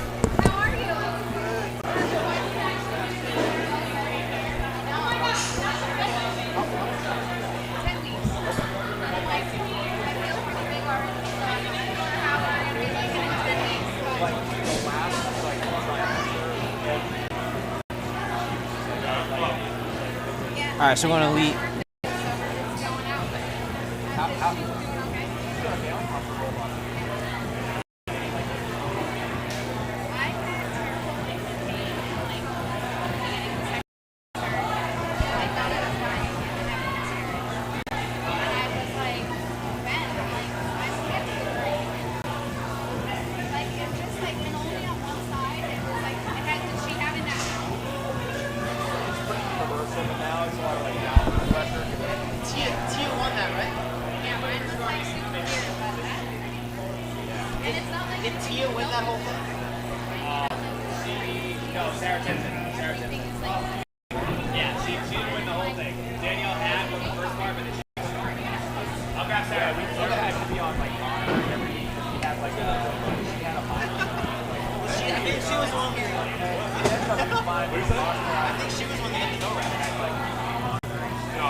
Crushed it. So fun. Great work. First of all, congrats on a really successful game season thus far. It's been so much fun. I injured myself 2 years ago in semifinals. I blew out my shoulder. So just every time I get to train, I'm just so happy. I'm like just enjoying the process. I'm like wherever I land. I'm just like I can move my arm again. I can lift it above my head. Like, that's awesome. Well, we were admiring your handstand, your wall walks, the slide down, looking really efficient. The shoulder looks like it's doing pretty good. it's like almost 100%. The only thing is I'm not overhead squatting heavy and snatching heavy because I did it snatching. I dislocated snatching, so there's a little trauma piece to it too. It's a similar injury to who had the Wells, elbow? The elbow. Same That's right. I was like in semifinals. It was videoed, and my shoulder literally went down, and I was stuck here. My coach had to call like an ambulance. Oh no! They had to reset it. Oh, they had to put me under. They couldn't. It was so stuck. Oh, yeah. And Dr. Rocket fixed me. I don't know if you know Dr. Rocket. Yeah, Sean Rocket. Yeah. My friend Alicia Gomes recommended him because he's like a CrossFit doctor. Totally. Knows what I want to get back to doing. So he made it really tight. So hopefully he'll never come out again. I think he also worked with Brooke. Did he work with Brooke Wells I too? think so. I don't know if he did her surgery, but I've seen her interview. Yeah, talking with him back and forth. He's the official lead physician at the games. He goes to the games. And the year that I was like doing my follow-ups, it was the year that like Emily Rolfe had that injury in the first. She had the clot, and he found it and was like, "You need surgery." So it was pretty crazy. And a Masters athlete had a stroke, so when he came to that visit, it was like he told me all this stuff. Oh my gosh, that's terrible. Yikes. It's like good thing he's there, you know. Well, on a positive note, you crushed that workout. Yeah. How did it feel? Felt great. I just love this type of stuff. Just move and no heavy, nothing really heavy, and just go. Yeah. And with gymnastics, it's my favorite. So. That's awesome. Yeah, you moved well in the first piece. You moved well in the second piece. Overall, did really well in the workout. Thank you. Yeah, he went on the burpee box shoulders. I think that was the top finish. Oh, so nice. that's a good place to be. I was like slowing down the last, like I think 20 to 30. It's like okay, take your time, and then try to hit. Well, 40 is quite a few reps. Yes, it is. After that, all that other stuff. What are you most looking forward to for the rest of the day today? The chest to bar squats. Nice. And then hopefully, if I make it to the rings, there's struggle for me still, but I'd like to make it to that last heat. Yeah, very cool. Yeah. What made you want to compete here at the Invitational this year? Well, there was like just a few people in my gym talking about the online qualifier, and it kind of came at like a perfect time because I just wanted something to see where my fitness was at before like the open and stuff. And I placed, and there was a heavy snatch in the qualifier. And I didn't do well because I was like, just do what you can. And that was my lowest score, but I placed, I think, top 10. So I was like, okay, I can do this. And, really and this is only like 40 minutes from my house, so it's there you go. Oh, easy. Easy ride, And my son actually goes to Catholic Memorial, so it's just like one exit away. So So you're basically, you know the neighborhood already. You're ready to rock. Are you guys from here? Or Rhode Island. Rhode Island. Yeah, I am from Boston. I'm at the same gym as Vern, who's organizing the event. That's so cool. It's a great event. I mean, one of the things that we've heard, and you may have already experienced this, but we've heard the community aspect of this competition in particular is just really awesome. The athletes are really cool. Have you experienced that thus far?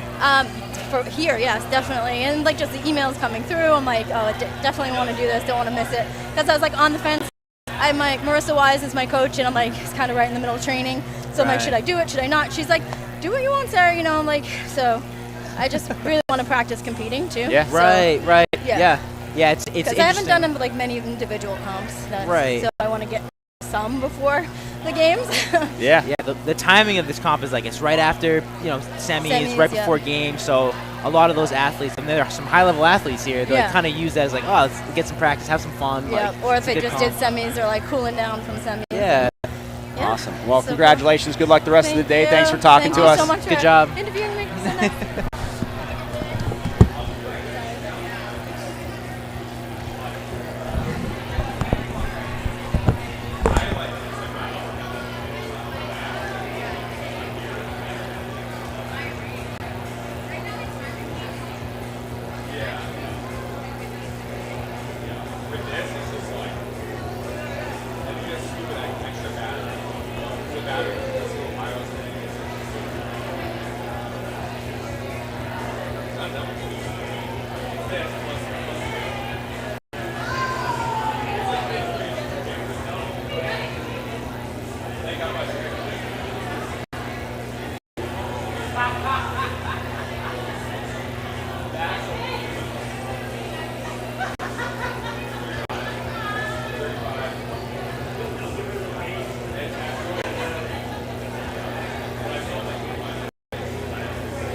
nice. Quick bathroom break.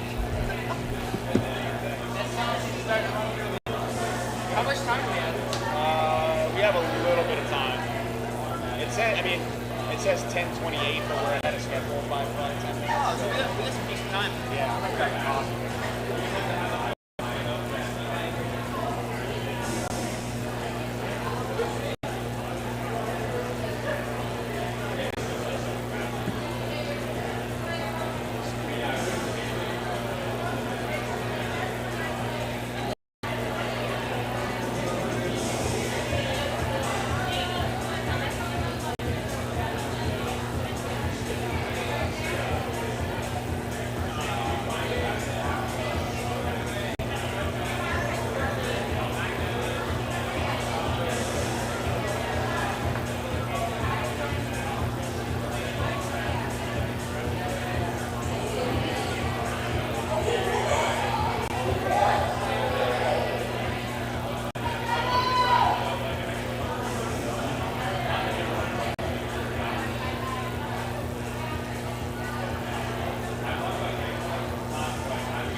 doing? Good, man.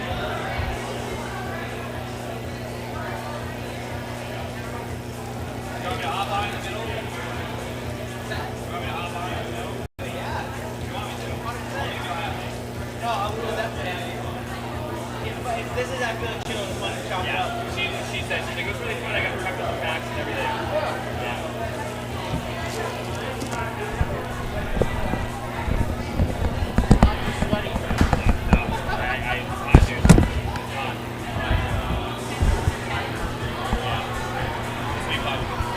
The next couple weeks will be a good time. I wanted to ask you as well.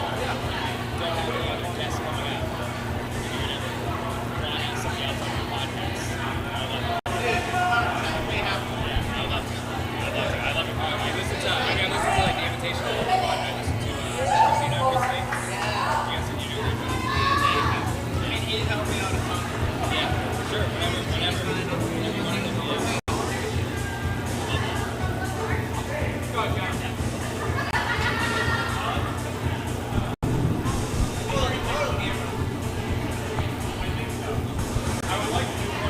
How you doing? So you guys know Lindsay is not going to be here, and Victoria from the previous team is doing RX because she got confused about the time.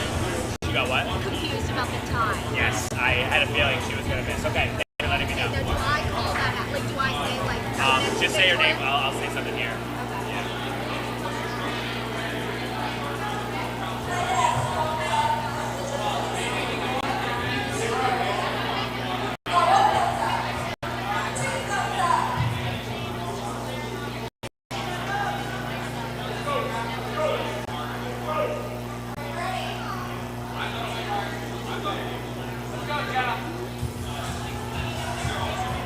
The coffee's so good. It's so good. All right, we have our elite women about to get rocking here. I'm joined in the booth by MC Cam. What up? We got Miranda Keene, Sarah Sullivan, Kelsey Horan, Jenna Kivlin, who's an Invictus Boston athlete, and sadly looks like we're missing Alexandra Rizzo. Pulling up all my facts here. Here we go.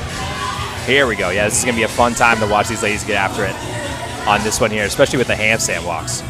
Yeah, the elite, the handstand walk is a spicy addition for the lower back after the deadlifts, especially if people are used to overarching on that handstand walk.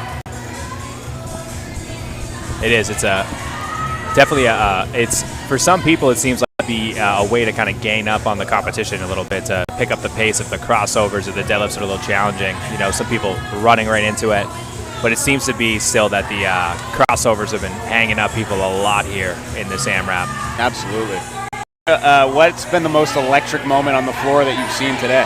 The most electric moment, I gotta say, Joe Adamek from Invictus. Yeah. I was very, very lucky to meet him at Southie, and he actually came to my gym, Andover, for the Team of 3 comp we did in April, and nice. He was running circles around his heat, and he was smiling the whole time. He's the only person here that didn't break a sweat in the AMRAP. Yeah, and literally. He was incredible. He just was going in circles, and after the AMRAP, he was like, I really like that one. I was like, I can tell, dude. He talked to us after, and he's like, yeah, I think that was going to be a pretty good workout for me. It's like, well, clearly it was. There's two people that have gotten 6+, and one RX woman, Danielle Hag, Joe got 6+, and I think Ray Sabat was really close for elite. Yep. Yeah, the handstand walks versus the wall climbs is an interesting. I think it's really smart because it's similar level of shoulder fatigue, but obviously just a higher level skill for the elite athletes. It is. It is. I mean, it's the it's regarding like stimulus and time. It's about the same time depending on how people go, but it's that skill factor and that, like you said, the core and the lower back that really settles in to slow down the pace, especially at these heavier deadlifts at 205 for the ladies. That's, that's a heavy bar. It's not light. It is not light. Yeah, we're seeing with the elite, like the first couple rounds of handstand walks are a little faster than the wall climbs maybe, but then it kind of evens out over the course of the workout. Looks like we have one RX female athlete going in this heat as well. Yeah, she got a little jammed up in the last one. We're a little ahead of schedule, so she's hopping in here. Perfect. Hey, as long as everybody gets it in, Yeah. it is what it is. As long as everybody has fun. Number one rule for Burn Prince: everybody has fun. Everybody has fun. Exactly. So far, mission accomplished. I'm having fun, and I gotta say, I'm drinking an Anna's and Rosie's coffee, and it is fantastic. I'm gonna have to try one of those next heat. So shout out to those guys. Somebody walked by on cue as I was ordering, saying it was the best coffee he'd ever had in his life. Really? It was literally like a paid advertisement while I'm in line. You should have the camera rolling. Seriously, I was like, well, now I have to get one. So we have Jenna Kilvin. She competed last year. She's over at CrossFit Tilt. She had the cool playing. I think she's college now, but high school football for Littleton. Yep. I think she played either like linebacker or like nose tackle. I believe she was on the line. She was an athlete all around, but to play football. Opening quarters was really awesome. I got to do a couple workouts alongside her. So. Oh, very cool. Yeah, young athlete, super talented, really bright future as long as she can keep making progress. Sarah is a long-time Invictus competitor here. She's been here for 4 years or so, about to kick up her handstand walk. Yep. And she's a repeat. She's coaching over at CrossFit New England now. Yeah. She made it to Wadapalooza, one intermediate athlete, I believe, and she was like right on the cusp of qualifying and just got in. And then she ended up coming in like 6th at the actual event in Miami. That's awesome. She's a really good athlete, super nice person, works super hard. Jenna working through her deadlifts, making quick work of that 205. This athlete in front of her, Haran, I believe. Kelsey Haran is a tilt athlete as and walks.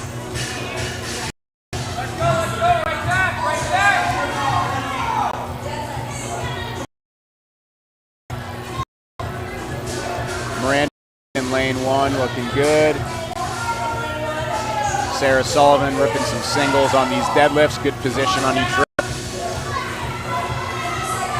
I got to say, from a programming standpoint, AMRAPs can, to the eye, for some people, seem kind of mundane because it's just circles and circles for those that may or may not understand the sport. But Burn does a really good job of kind of mixing in where it's easy for people to see where they are, right, for us as MCs and for us on the stream to catch on. And it makes it more exciting to see people going up because they know, they're in round 4, they're in round 5, and people in the crowd catch on. It gets them fired up for longer, and it makes for a really, really fun environment when you spend a lot of time designing these AMRAPs for a lot of visual success, we'll call it. Easy to see, easy to catch on to. This one's a beautiful piece. We were talking about that earlier, how Burn always pays attention to the visual component of the flow of workouts, how it's going to look, how the crowd is going to react to it. Yeah. Even just little details like having that second box for the last 10 reps in the 40 reps coming up is a nice touch. It is, yeah. And that 40 reps is like insult to injury, but there's some people that as soon as they made it past the 7, they were like, oh, finally, just turned it on the box. Yeah. There seems to be a correlation between the best scores on the burpee box overs and maybe people who didn't like the first AMRAP as much. Except for Josh Beaker, who's just a savage in one bowl. He is. That kid, one of the nicest guys, works super hard. Great athlete. Yeah, great guy. About back from injuries this last season, really smart programming, training, trying to just make sure he's good to go for next year. I believe he programs for himself too, which is in its own a challenge. Really? Never mind when you're rehabbing, That's very hard to do. But whatever he's doing is clearly working for him, so rock and roll. He started his own programming company called Jack by Josh or something. There we go. These Part 1 ladies done. Done part 1.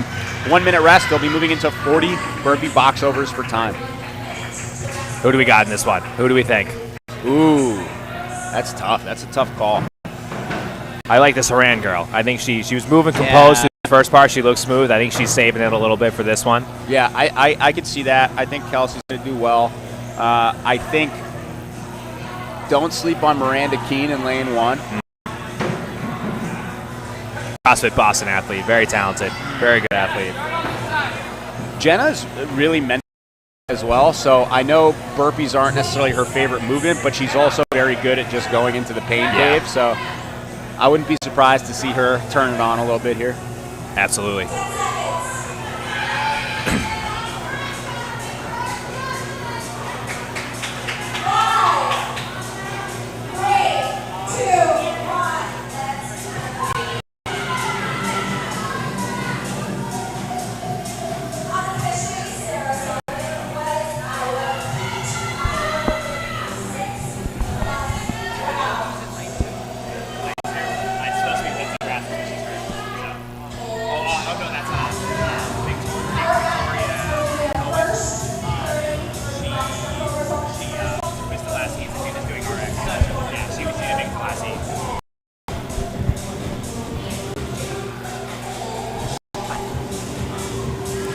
40 reps to be completed here on these burpee box jump overs, 20 inches for these ladies. Grueling piece to end, but to start the day as well. Yeah, this is tough. This is a tough workout. We tough it is as a masters athlete to be like heat 1 at 6:40 in the morning. You got to warm up your deadlift and then hit 40 burpee box overs. That's definitely for some of them. Some of them it seemed like it took them a little by surprise, but they did well. They crushed it. Sarah's moving really nice through this. Horan's moving really nice through this. In lane 1, Miranda's also moving pretty quick. Yeah, I like Sarah Sullivan just kind of staying low, looking down, watching her feet, getting a nice efficient turn off the box. It looks like Horan has just like a quick step ahead of Sullivan here, but Kilvin is staying in a solid pace right now, rep for rep with Horan closest to us down here in lanes 6 and 5.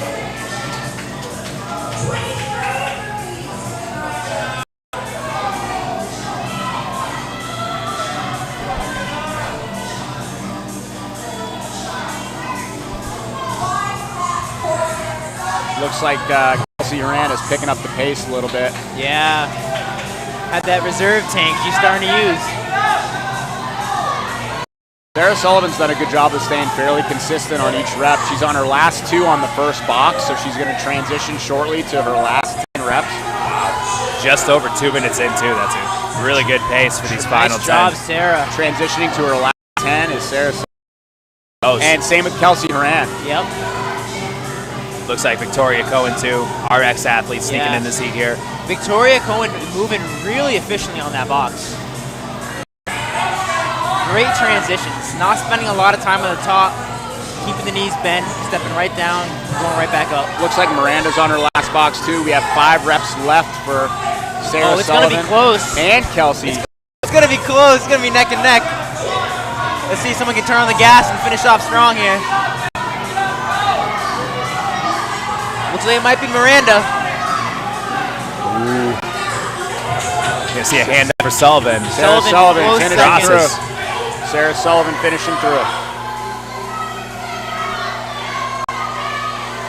Kelsey Horan passes. Jenna Kivlin on her last 10. Looks like they got about 45 seconds left. These athletes doing a great job pushing through this workout. This is not an easy event. Jenna finishing up her last rep, crossing the line. Nice job. Good job on Vern with a time cap here.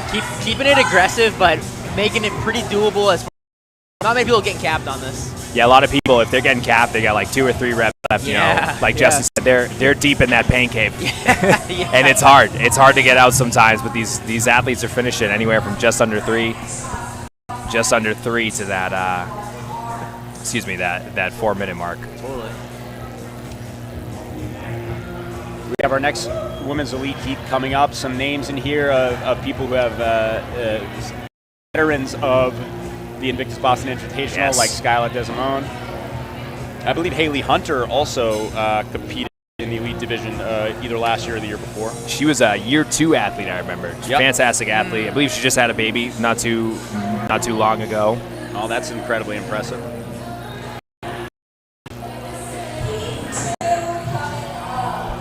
So in this heat coming up, 2 people I'm most excited for this upcoming season, Amber, today is Ashley Iannone and Skyla DeSimone.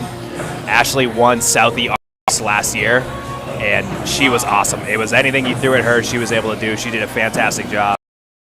Skyla DeSimone is probably one of the youngest athletes in the field. She has done the pit teen throwdown multiple times.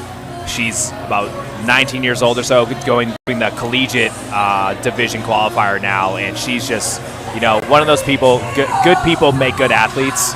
Sure. Yep, and she's the epitome of that. Fantastic person, incredible athlete, gets stronger and stronger each year when she shows up to this. It's really awesome to see. I mean, let's not forget that she also took top 500 worldwide in quarterfinals this year. Wow. Being only 19 years old, which is very That's amazing. impressive. That is very impressive. Good for her. And Ashley Iannone, aside from winning the RX division in Southie, also a top 1,815th worldwide in quarterfinals this year. So impressive finishes for both of them. Yeah. She shed some light on her progress over the years in the Open, and this year being her best one, she's got a very long way to go for her in her career. She's going to have an exciting season coming up.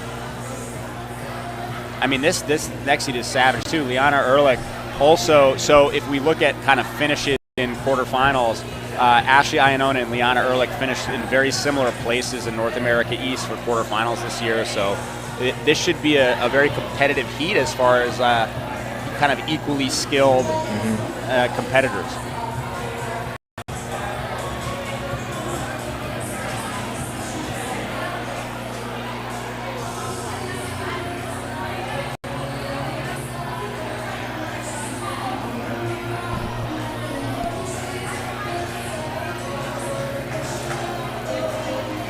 We also have Sierra Telmelin, who was 120th in North America East in quarterfinals this year. Wow. I believe she's been, from what I've seen, been the semis before at some point in time in her career. Yeah, she competed at the Granite Games semifinal in 2022, took 28th, and it looks like she also competed in the quarterfinal on team for Elm City CrossFit in Maine. I believe she's the owner of Elm City, actually. Oh, there you go. Elm City. It's really cool to see these CrossFit gym owners. It's definitely a challenging but rewarding task to be an owner, but never mind to be a games athlete or being a semifinals athlete as well. Tough to juggle both those tasks at the same time. Yes. And then we also have Katie Meehan from CrossFit Amisteg, a really great gym up in New Hampshire. Yeah. They run a very good competition up there, too. Do you MC that one as well? Here I am for the first time. Oh, very cool. Yeah, so I'll be up there this year. Ryan Tangay, who his wife Jenna, I believe, has competed in Invictus in the past before. They're really good people. Yeah. They do a great job. Ryan's a really good dude. I've had some good conversations with him. We podcasted with him a couple years ago, and yeah, he's cool. They run a great comp up there. I saw him at Southie this year, actually, too. Yeah. He was there at Southie. Yeah, him Jenna competed again there. She's very good. Here they go. And starting off strong with the deadlifts. I recognize Haley Hunter with her hot pink shirt, which I think she rocked at the Invitational in year 2. So I have her pulled up on the Cross website. This might be somebody else, but is she out of Indiana? Yes, she is. Okay. She is. She's out of Indiana. So making the trip down here, awesome.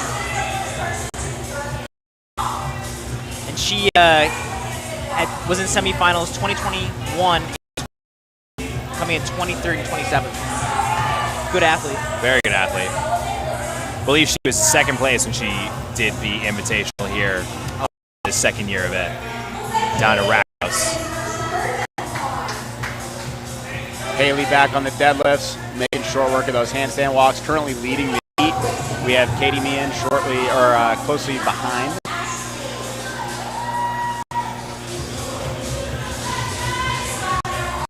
Up down in lane 3 for it looks like Leanna Ellich. Yeah, she's finishing up her deadlifts. Skyla's finishing up her deadlifts. Haley Hunt on the crossovers. So she has or had the fastest handstand walks out of the group, but her crossovers don't look quite as efficient as some of the rest of the field. And this is one of those interesting scenarios where the rest of the field can handle the 205 manageably and is just having a good day upside down. The crossovers are what become the more challenging part. So these are something you haven't been working on since Adrian Bosman brought them into our life. It could really throw you off in these workouts. Absolutely. And the thing about the crossovers is it's a small amount of reps, and we're used to jumping rope, whatever, but if you're inefficient, that little bit of wasted energy on every rep is going to add up over the course of these 7 minutes, especially if you're pushing for that 5th or trying to get close to 6. Exactly. And as we know, right, it's just like double unders. We get all jacked up, we get all tense, and it's our traps, our shoulders that give out a little bit, and that's a hard thing to lose when you have to deadlift 205 and then walk on your hands. Exactly, and then do 40 box jump overs after a 1 minute rest. Crossing over around here. One thing to be mindful of with Skyla is on that hand walk, getting a big arch through the back, so hopefully she's able to keep that lock in and tighten that up a little bit, or she's definitely going to be feeling that in the later rounds.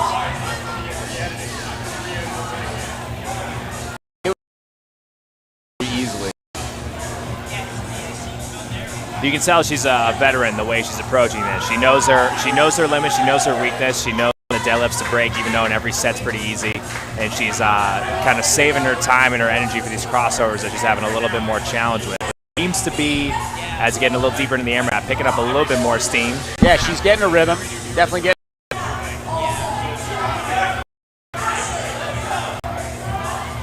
All these ladies fairly neck to neck here. Very equal level, skill level competitors, so they're all keeping pace with each other quite well here.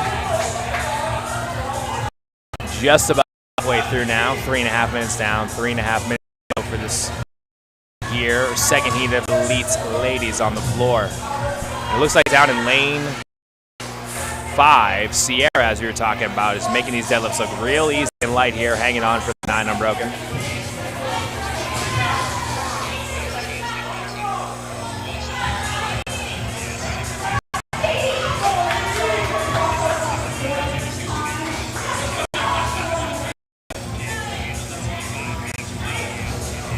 Skyla getting that arch to the back on these handstand walks. She's starting out, when she first kicks up, things are pretty locked.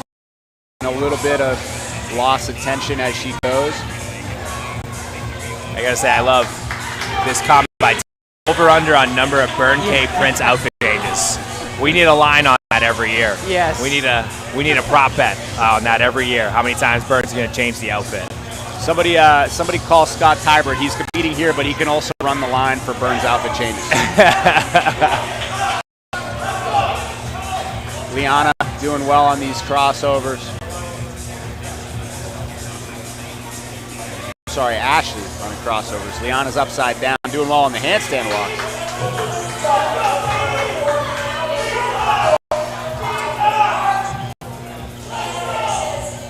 Haley down those crossovers again, spending a lot of time on the rope this workout, but she's making quick work of the deadlifts and handstand walks. Down towards Ara and Katie Meehan, hanging on to that bar, extra reps. She's broken it up a little bit, but now seems to be picking up the pace, hanging on for the 9 unbroken deep into this workout here. Very impressive. That is not lightweight.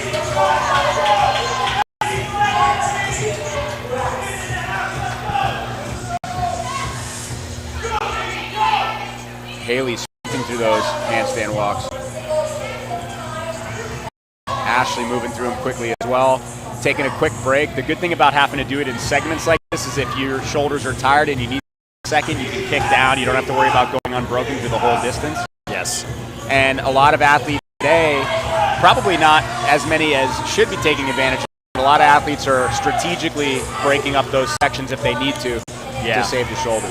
What's interesting to see too is like we have the 5-foot marks that they can stop by. They're going 15 and then 15 every once in a while. But that it seems to be they're after the 15 feet taking a longer rest each time, and maybe we take some time in the beginning or break it up after 5 feet or so.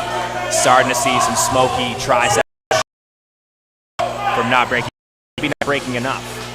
Workout is definitely one where the accumulated fatigue is going to surprise you. Yes. Coming up on our last 25 seconds or so here.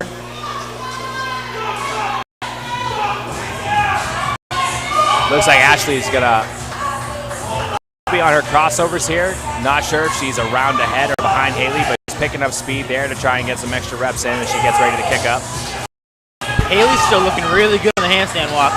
Looking very confident. Yeah, that seems to be a she does not mind doing. There we go. 7 minutes down. A minute rest, and then we have those box jump overs. So that rest is pretty much just enough time to wipe the sweat off your forehead and crawl over to the box. Exactly. It's enough time to figure out where you are in space, look at where your box is, and get ready. These burpee box overs are definitely a mental test, not just obviously on the fact that they're hard and the burpees are challenging and in the pain cave, but it's also a mental test on making sure you're picking your feet up, making sure your foot will be, because under fatigue it can be hard to stay balanced and stay focused on those things. Sure. we see a lot with these movements in CrossFit, especially in the higher levels of semis and games and whatnot, that the best movers are the best athletes, right? We can go back as far as Froning to any athletes that we see in these days. But something like a burpee where, like you mentioned, the footwork, the more efficient and consistent the footwork is, the better these girls are going to be getting these 40 done.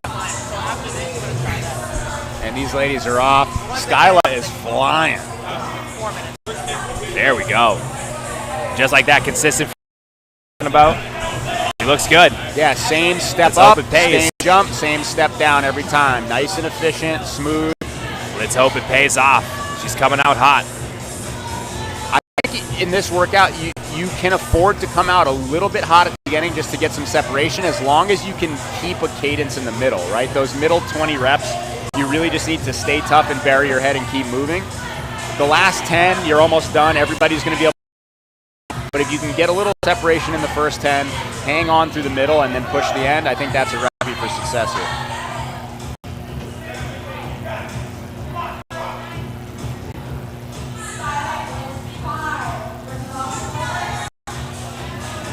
Ashley looking good in lane 2. Skyla's still flying. Doesn't seem to be slowing down too much at all here. Moving really well through these box jumps. Ashley Ioannone as well, keeping a pace, staying real low here. Looks like she's about half behind. As soon as Skyla jumps on the box, Ashley is right on the ground, 2 steps behind her through this whole time. When they make it to that next box for those final 10 reps, that is going to be a fun race to watch. Yeah, a showdown.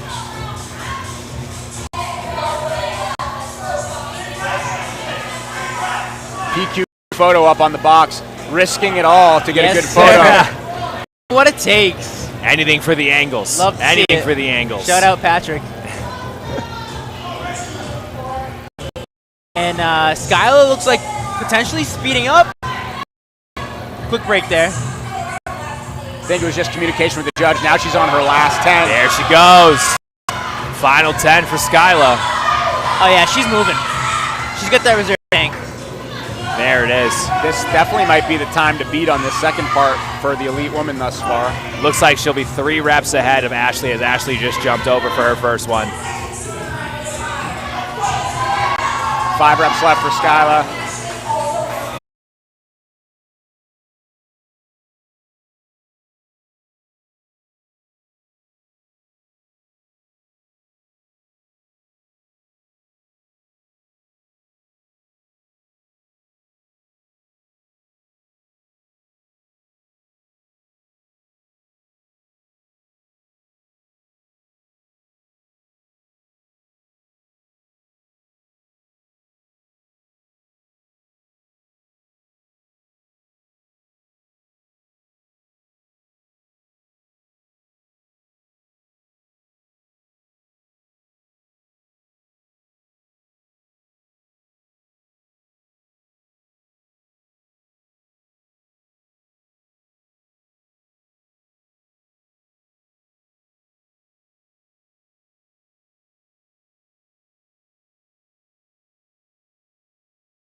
for her already. We are still in the 2-minute range here.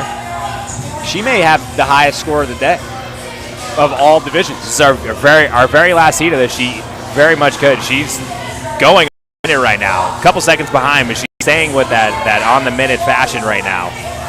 I want to point out Sydney is still doing the pirouette turn, kick down, very graceful handstand walk, really good body position. She's another athlete too who in the last couple of years has gone, grown a lot and has gotten really, really good at some of the things that have been challenging before. She's a very hard worker. At a CrossFit 401 now, training down in Rhode Island. Ray just pumps out athletes. He does. He's right here. Oh yeah. I mean, this guy. Good athlete himself. Very good coach. We were talking earlier about it, just like that Rhode Island crew, the original, kind of gone off to just create an ecosystem of elite athletes. I mean, Christine Middleton got started out here in this lane, right? Obviously Sydney at 401 now. It's a big crew of athletes that have been pretty relevant for a while now doing their own thing, but still hanging in these the CrossFit Games and semis and all that. Yeah.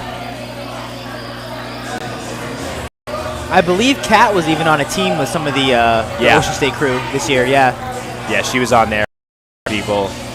Tori Dyson was on a team out of CrossFit New England. Tori Dyson's been relevant for a long time. Yes. Yeah. I mean, she has managed to stay at the top of her game for many, many years in competition, which is super impressive.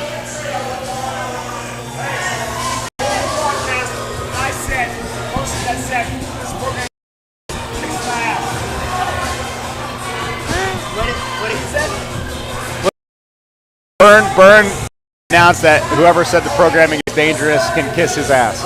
Yes, they can. This programming is fantastic. Did somebody say it was dangerous? I guess so. They're interesting. It was probably some doctor somewhere that said CrossFit is dangerous. Somebody who said you shouldn't squat below parallel. Yeah. Yeah, you don't break 90 degrees because then your knee's going to explode. Right, right. Yeah. Definitely don't deadlift either, and just hope you never have to pick anything up ever again. Nice job, Sydney, with a pirouette. I mean, pirouette with the handstands. Crowd favorite. Oh yeah, the good pirouette. Honestly, she has probably the best handstand walk position of anybody all day. Not necessarily the fastest, but I'd say just best overall position. Great position. She must have some sort of gymnastics background. Absolutely. Emily in lane 1, handstand walk, smart. Katrina has not slowed down since the beginning of this workout, so she's on round 37. Don't sweat either. She looks like she's just warming up right now. Yeah. She is flying through this. Christina Middleton seems to be catching up a little bit. I think the deadlifts are really what is helping her hang in around Katrina's lead as she is beginning what I think is round 5. Katrina hanging in on those deadlifts, going about 3 or so at a time. Good opening for Katrina. Sabrina Gordon here making short work of those deadlifts. Sydney looking really good on the crossovers. She'll kick back up for this next handstand walk here. Tori Dyson a few steps ahead of Sydney, lane 6. Tori Dyson has so much competition experience, just able to keep a level head in all these situations. Competed at every level. And she's someone too who she's been in New England for a long time. She was, able to train with Katrin Davidsdottir, Matt Frazier, Cole Sager, all these athletes that have been through the CrossFit New England, the Ben Bergeron program. Yeah, she's had a very fortunate and a very good training crew in her past years. Definitely, training environment is everything, and when you can spend some time around competitors of that level, it definitely makes you better. Absolutely. Christine Middleton looking good on those crossovers, kicking up into her next handstand walk. Emily Burnett finishing her handstand walk in lane 1, getting back on the deadlift. I believe Christina Middleton still has the heaviest record clean and jerk at a CrossFit event at 265, I believe. Beating Amanda Barnhart's was it you talking about the Amanda Barnhart one at Granite Games? Yes. Yeah, I think so. These ladies are done with their AMRAP 1-minute rest, resetting for the burpee box jump overs. That was quick. Katrina took the last like 10 seconds of that AMRAP off because she was so far ahead of everybody else that she just she gathered herself. Extra 10 seconds to fly through these 40 reps that she's going to do here. Skylar DeSimone set an impressive time in our previous heat, under 3 minutes. That was really smart on Katrina, though. Like you want to talk about competition experience, right? That's a heavy deadlift for her, or heavier deadlift for her. Obviously, she's making easy work of it. But instead of picking that bar back up, knowing you're already ahead, you've already done what you needed to do on the first part.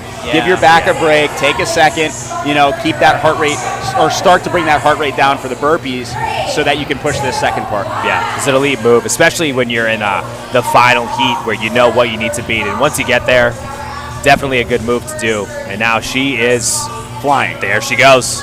Flying. And it's hard to tell on an AMRAP if you're ahead or not, so that takes pretty good awareness. It does. Looking to your left, looking to your right. So definitely a veteran move on her end. Middleton is keeping up. Middleton is keeping up with Katrina right now, but she is about half a rep behind, and Katrina is not slowing down for anybody early on here. No, she's moving very fast. All these ladies are moving. It's funny that people look like they're moving slow in comparison to Katrina, but they're all Everybody's flying. moving fast. Yeah, Christine Middleton keeping a great pace. Honestly, Emily Burnett in lane 1 keeping a pretty solid pace here as well. Katrina's slowing down just slightly, but she's put herself ahead in a good position. She's just got to keep moving. She's staying low, looking down at her feet, not standing up on top of the box, being really efficient, getting from one side to the other. Another thing, too, about Katrina when we talk about footwork is she's facing the same way every time she turns off. Yes. And that avoids you from getting, 1, super dizzy, but 2, it's a little faster. And for her to move at that pace and know and be consistent with this footwork is remarkably impressive. Absolutely. She's finishing up her last 3 reps on the first box. She's going to be making her way to the final. She's now on her last box. Last 10 reps for Katrina. Flying. Absolutely flying. We are still just passing the 2-minute mark now. Just passing the 10-minute marker, in this case the 2-minute. She has 5 reps remaining. Last 4. And these are clean reps. All through. She's making sure that she gets the standard every time. She does what she needs to do. She's on her last burpee box over, and she is done. Wow. Flying. Incredible by Katrina Giacomo.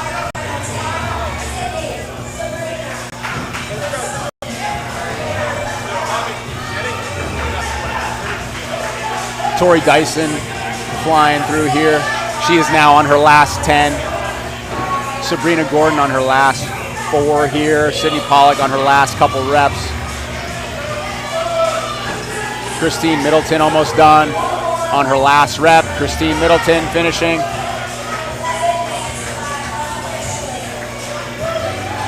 Sabrina Gordon is done. Sydney Pollock is done. Tori Dyson on her last 5. Emily Burnett on her last 5. Last few reps here. This will be the end of workout 1 once these ladies finish. They got plenty of time. We're moving on to workout 2.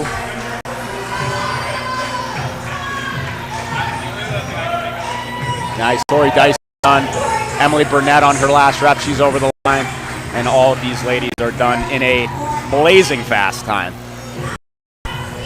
Katrina Di Giacomo, if I'm pronouncing that correctly, I think she points on both parts, as well as the first. A full start to her day today, the 5th annual Invictus Boston Invitational. Now her and Josh Beaker need to fight to the death as the 2 people to win both parts of workout 1. That's right. 2 really good people, 2 really good athletes. We'll see what they do in this next one here. Savage performance. The elite women are incredibly impressive. We're going to take some time as we set up for workout 2. Stay tuned.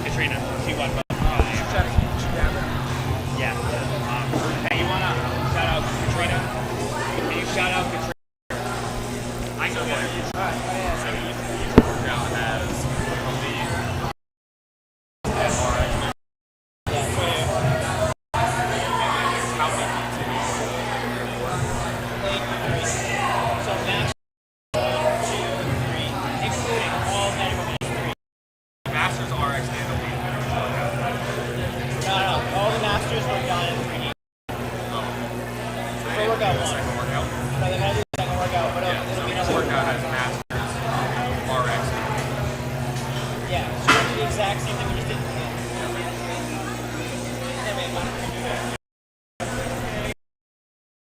Yeah, I mean, if we wanted to, I would say right now would be the time to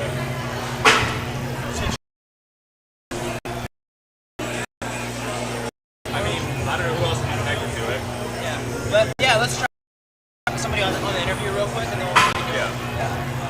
I would literally just rip the board out of it and leave it for a minute. and then back in. Yeah, fuck it. Should I?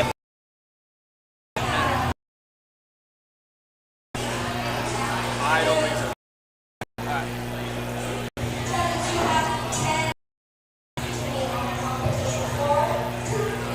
We have 10 minutes, so. I would try it on.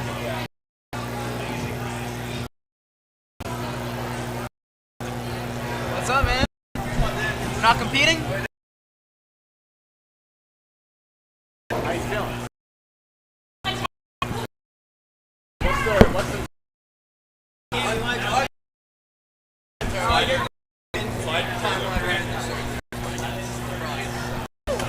I put these on? Okay. We're admiring towards the end there. You were moving quick on those burpees. Transitions look good. Awesome. To get it going, the step down.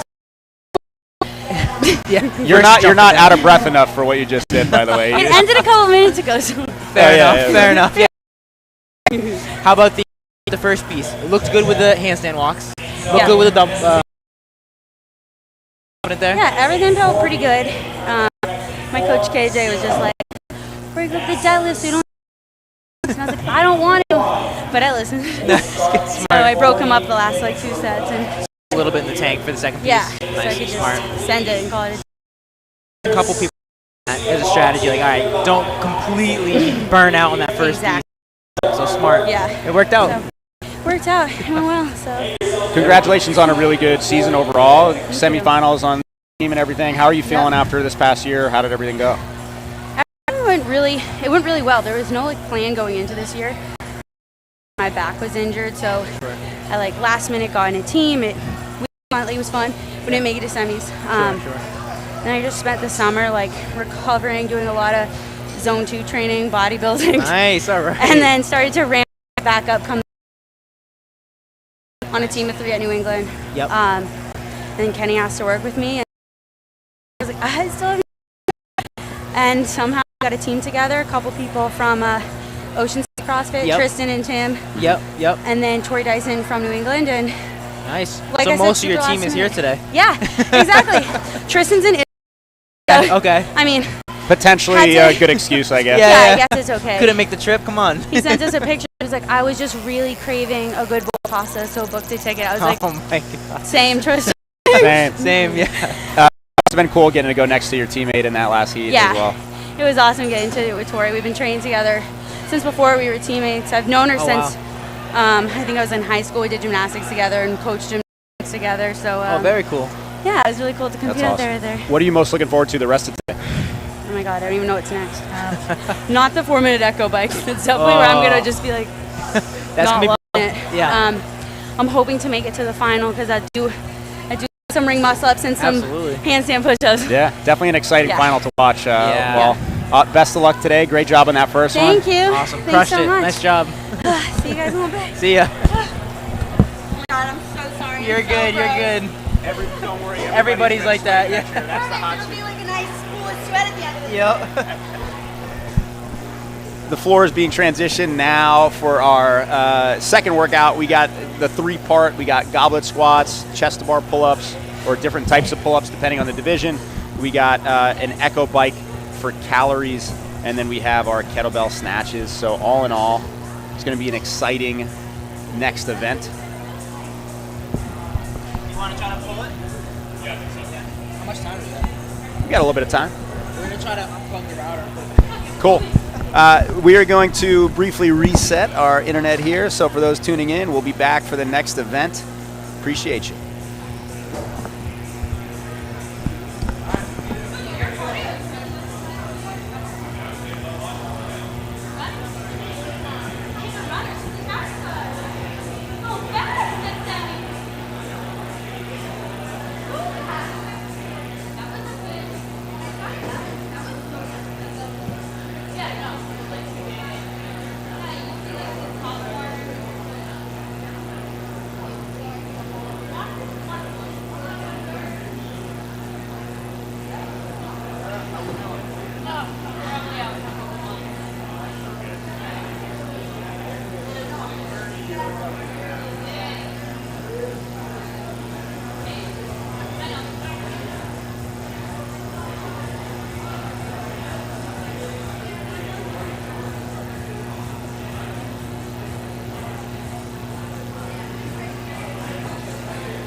what they use for their For the actual for the CrossFit gym, yeah. But All right, we should be. We're back online now. All judges in the building, please come to the floor with that judge lead. All judges, please come on over here. What's the food situation? That's a good question. Single judge in the building. Your boys gonna need some snacks. Yeah, definitely.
So we were able to reconnect to the same link without even though we were moving around it. That looks actually not bad. I mean, we are super close, but. Go back to the Not bad. Yeah, I mean 5 megabit per second upload could be better. I mean, and that's pretty bad. Like right now it's saying worse. 3. Yeah, so I think changing it to low maybe drove that down. Okay. So what I was thinking was that it would still try to push as much as possible, but maybe it just only pushes up to 3 megabits per second data because that's literally all the quality is possible to send. Yeah. It's still low, but this works on fine. If this works and the second half of the day is good enough that we don't need to re-edit it, then it would still be great. It would be great to just have a, well, can you cut off, if you have dead space at the beginning and the end of the live stream, can you cut it off? I can download the entire live stream. Yeah. And then re-upload it. I don't know if I can, I don't think I can edit it. Yeah. I was going to say, you can just cut off the front half. Oh, it's fucking freezing. Oh, a little bit. It froze for a second, but this looks fine. Yeah. I think that's your internet connection.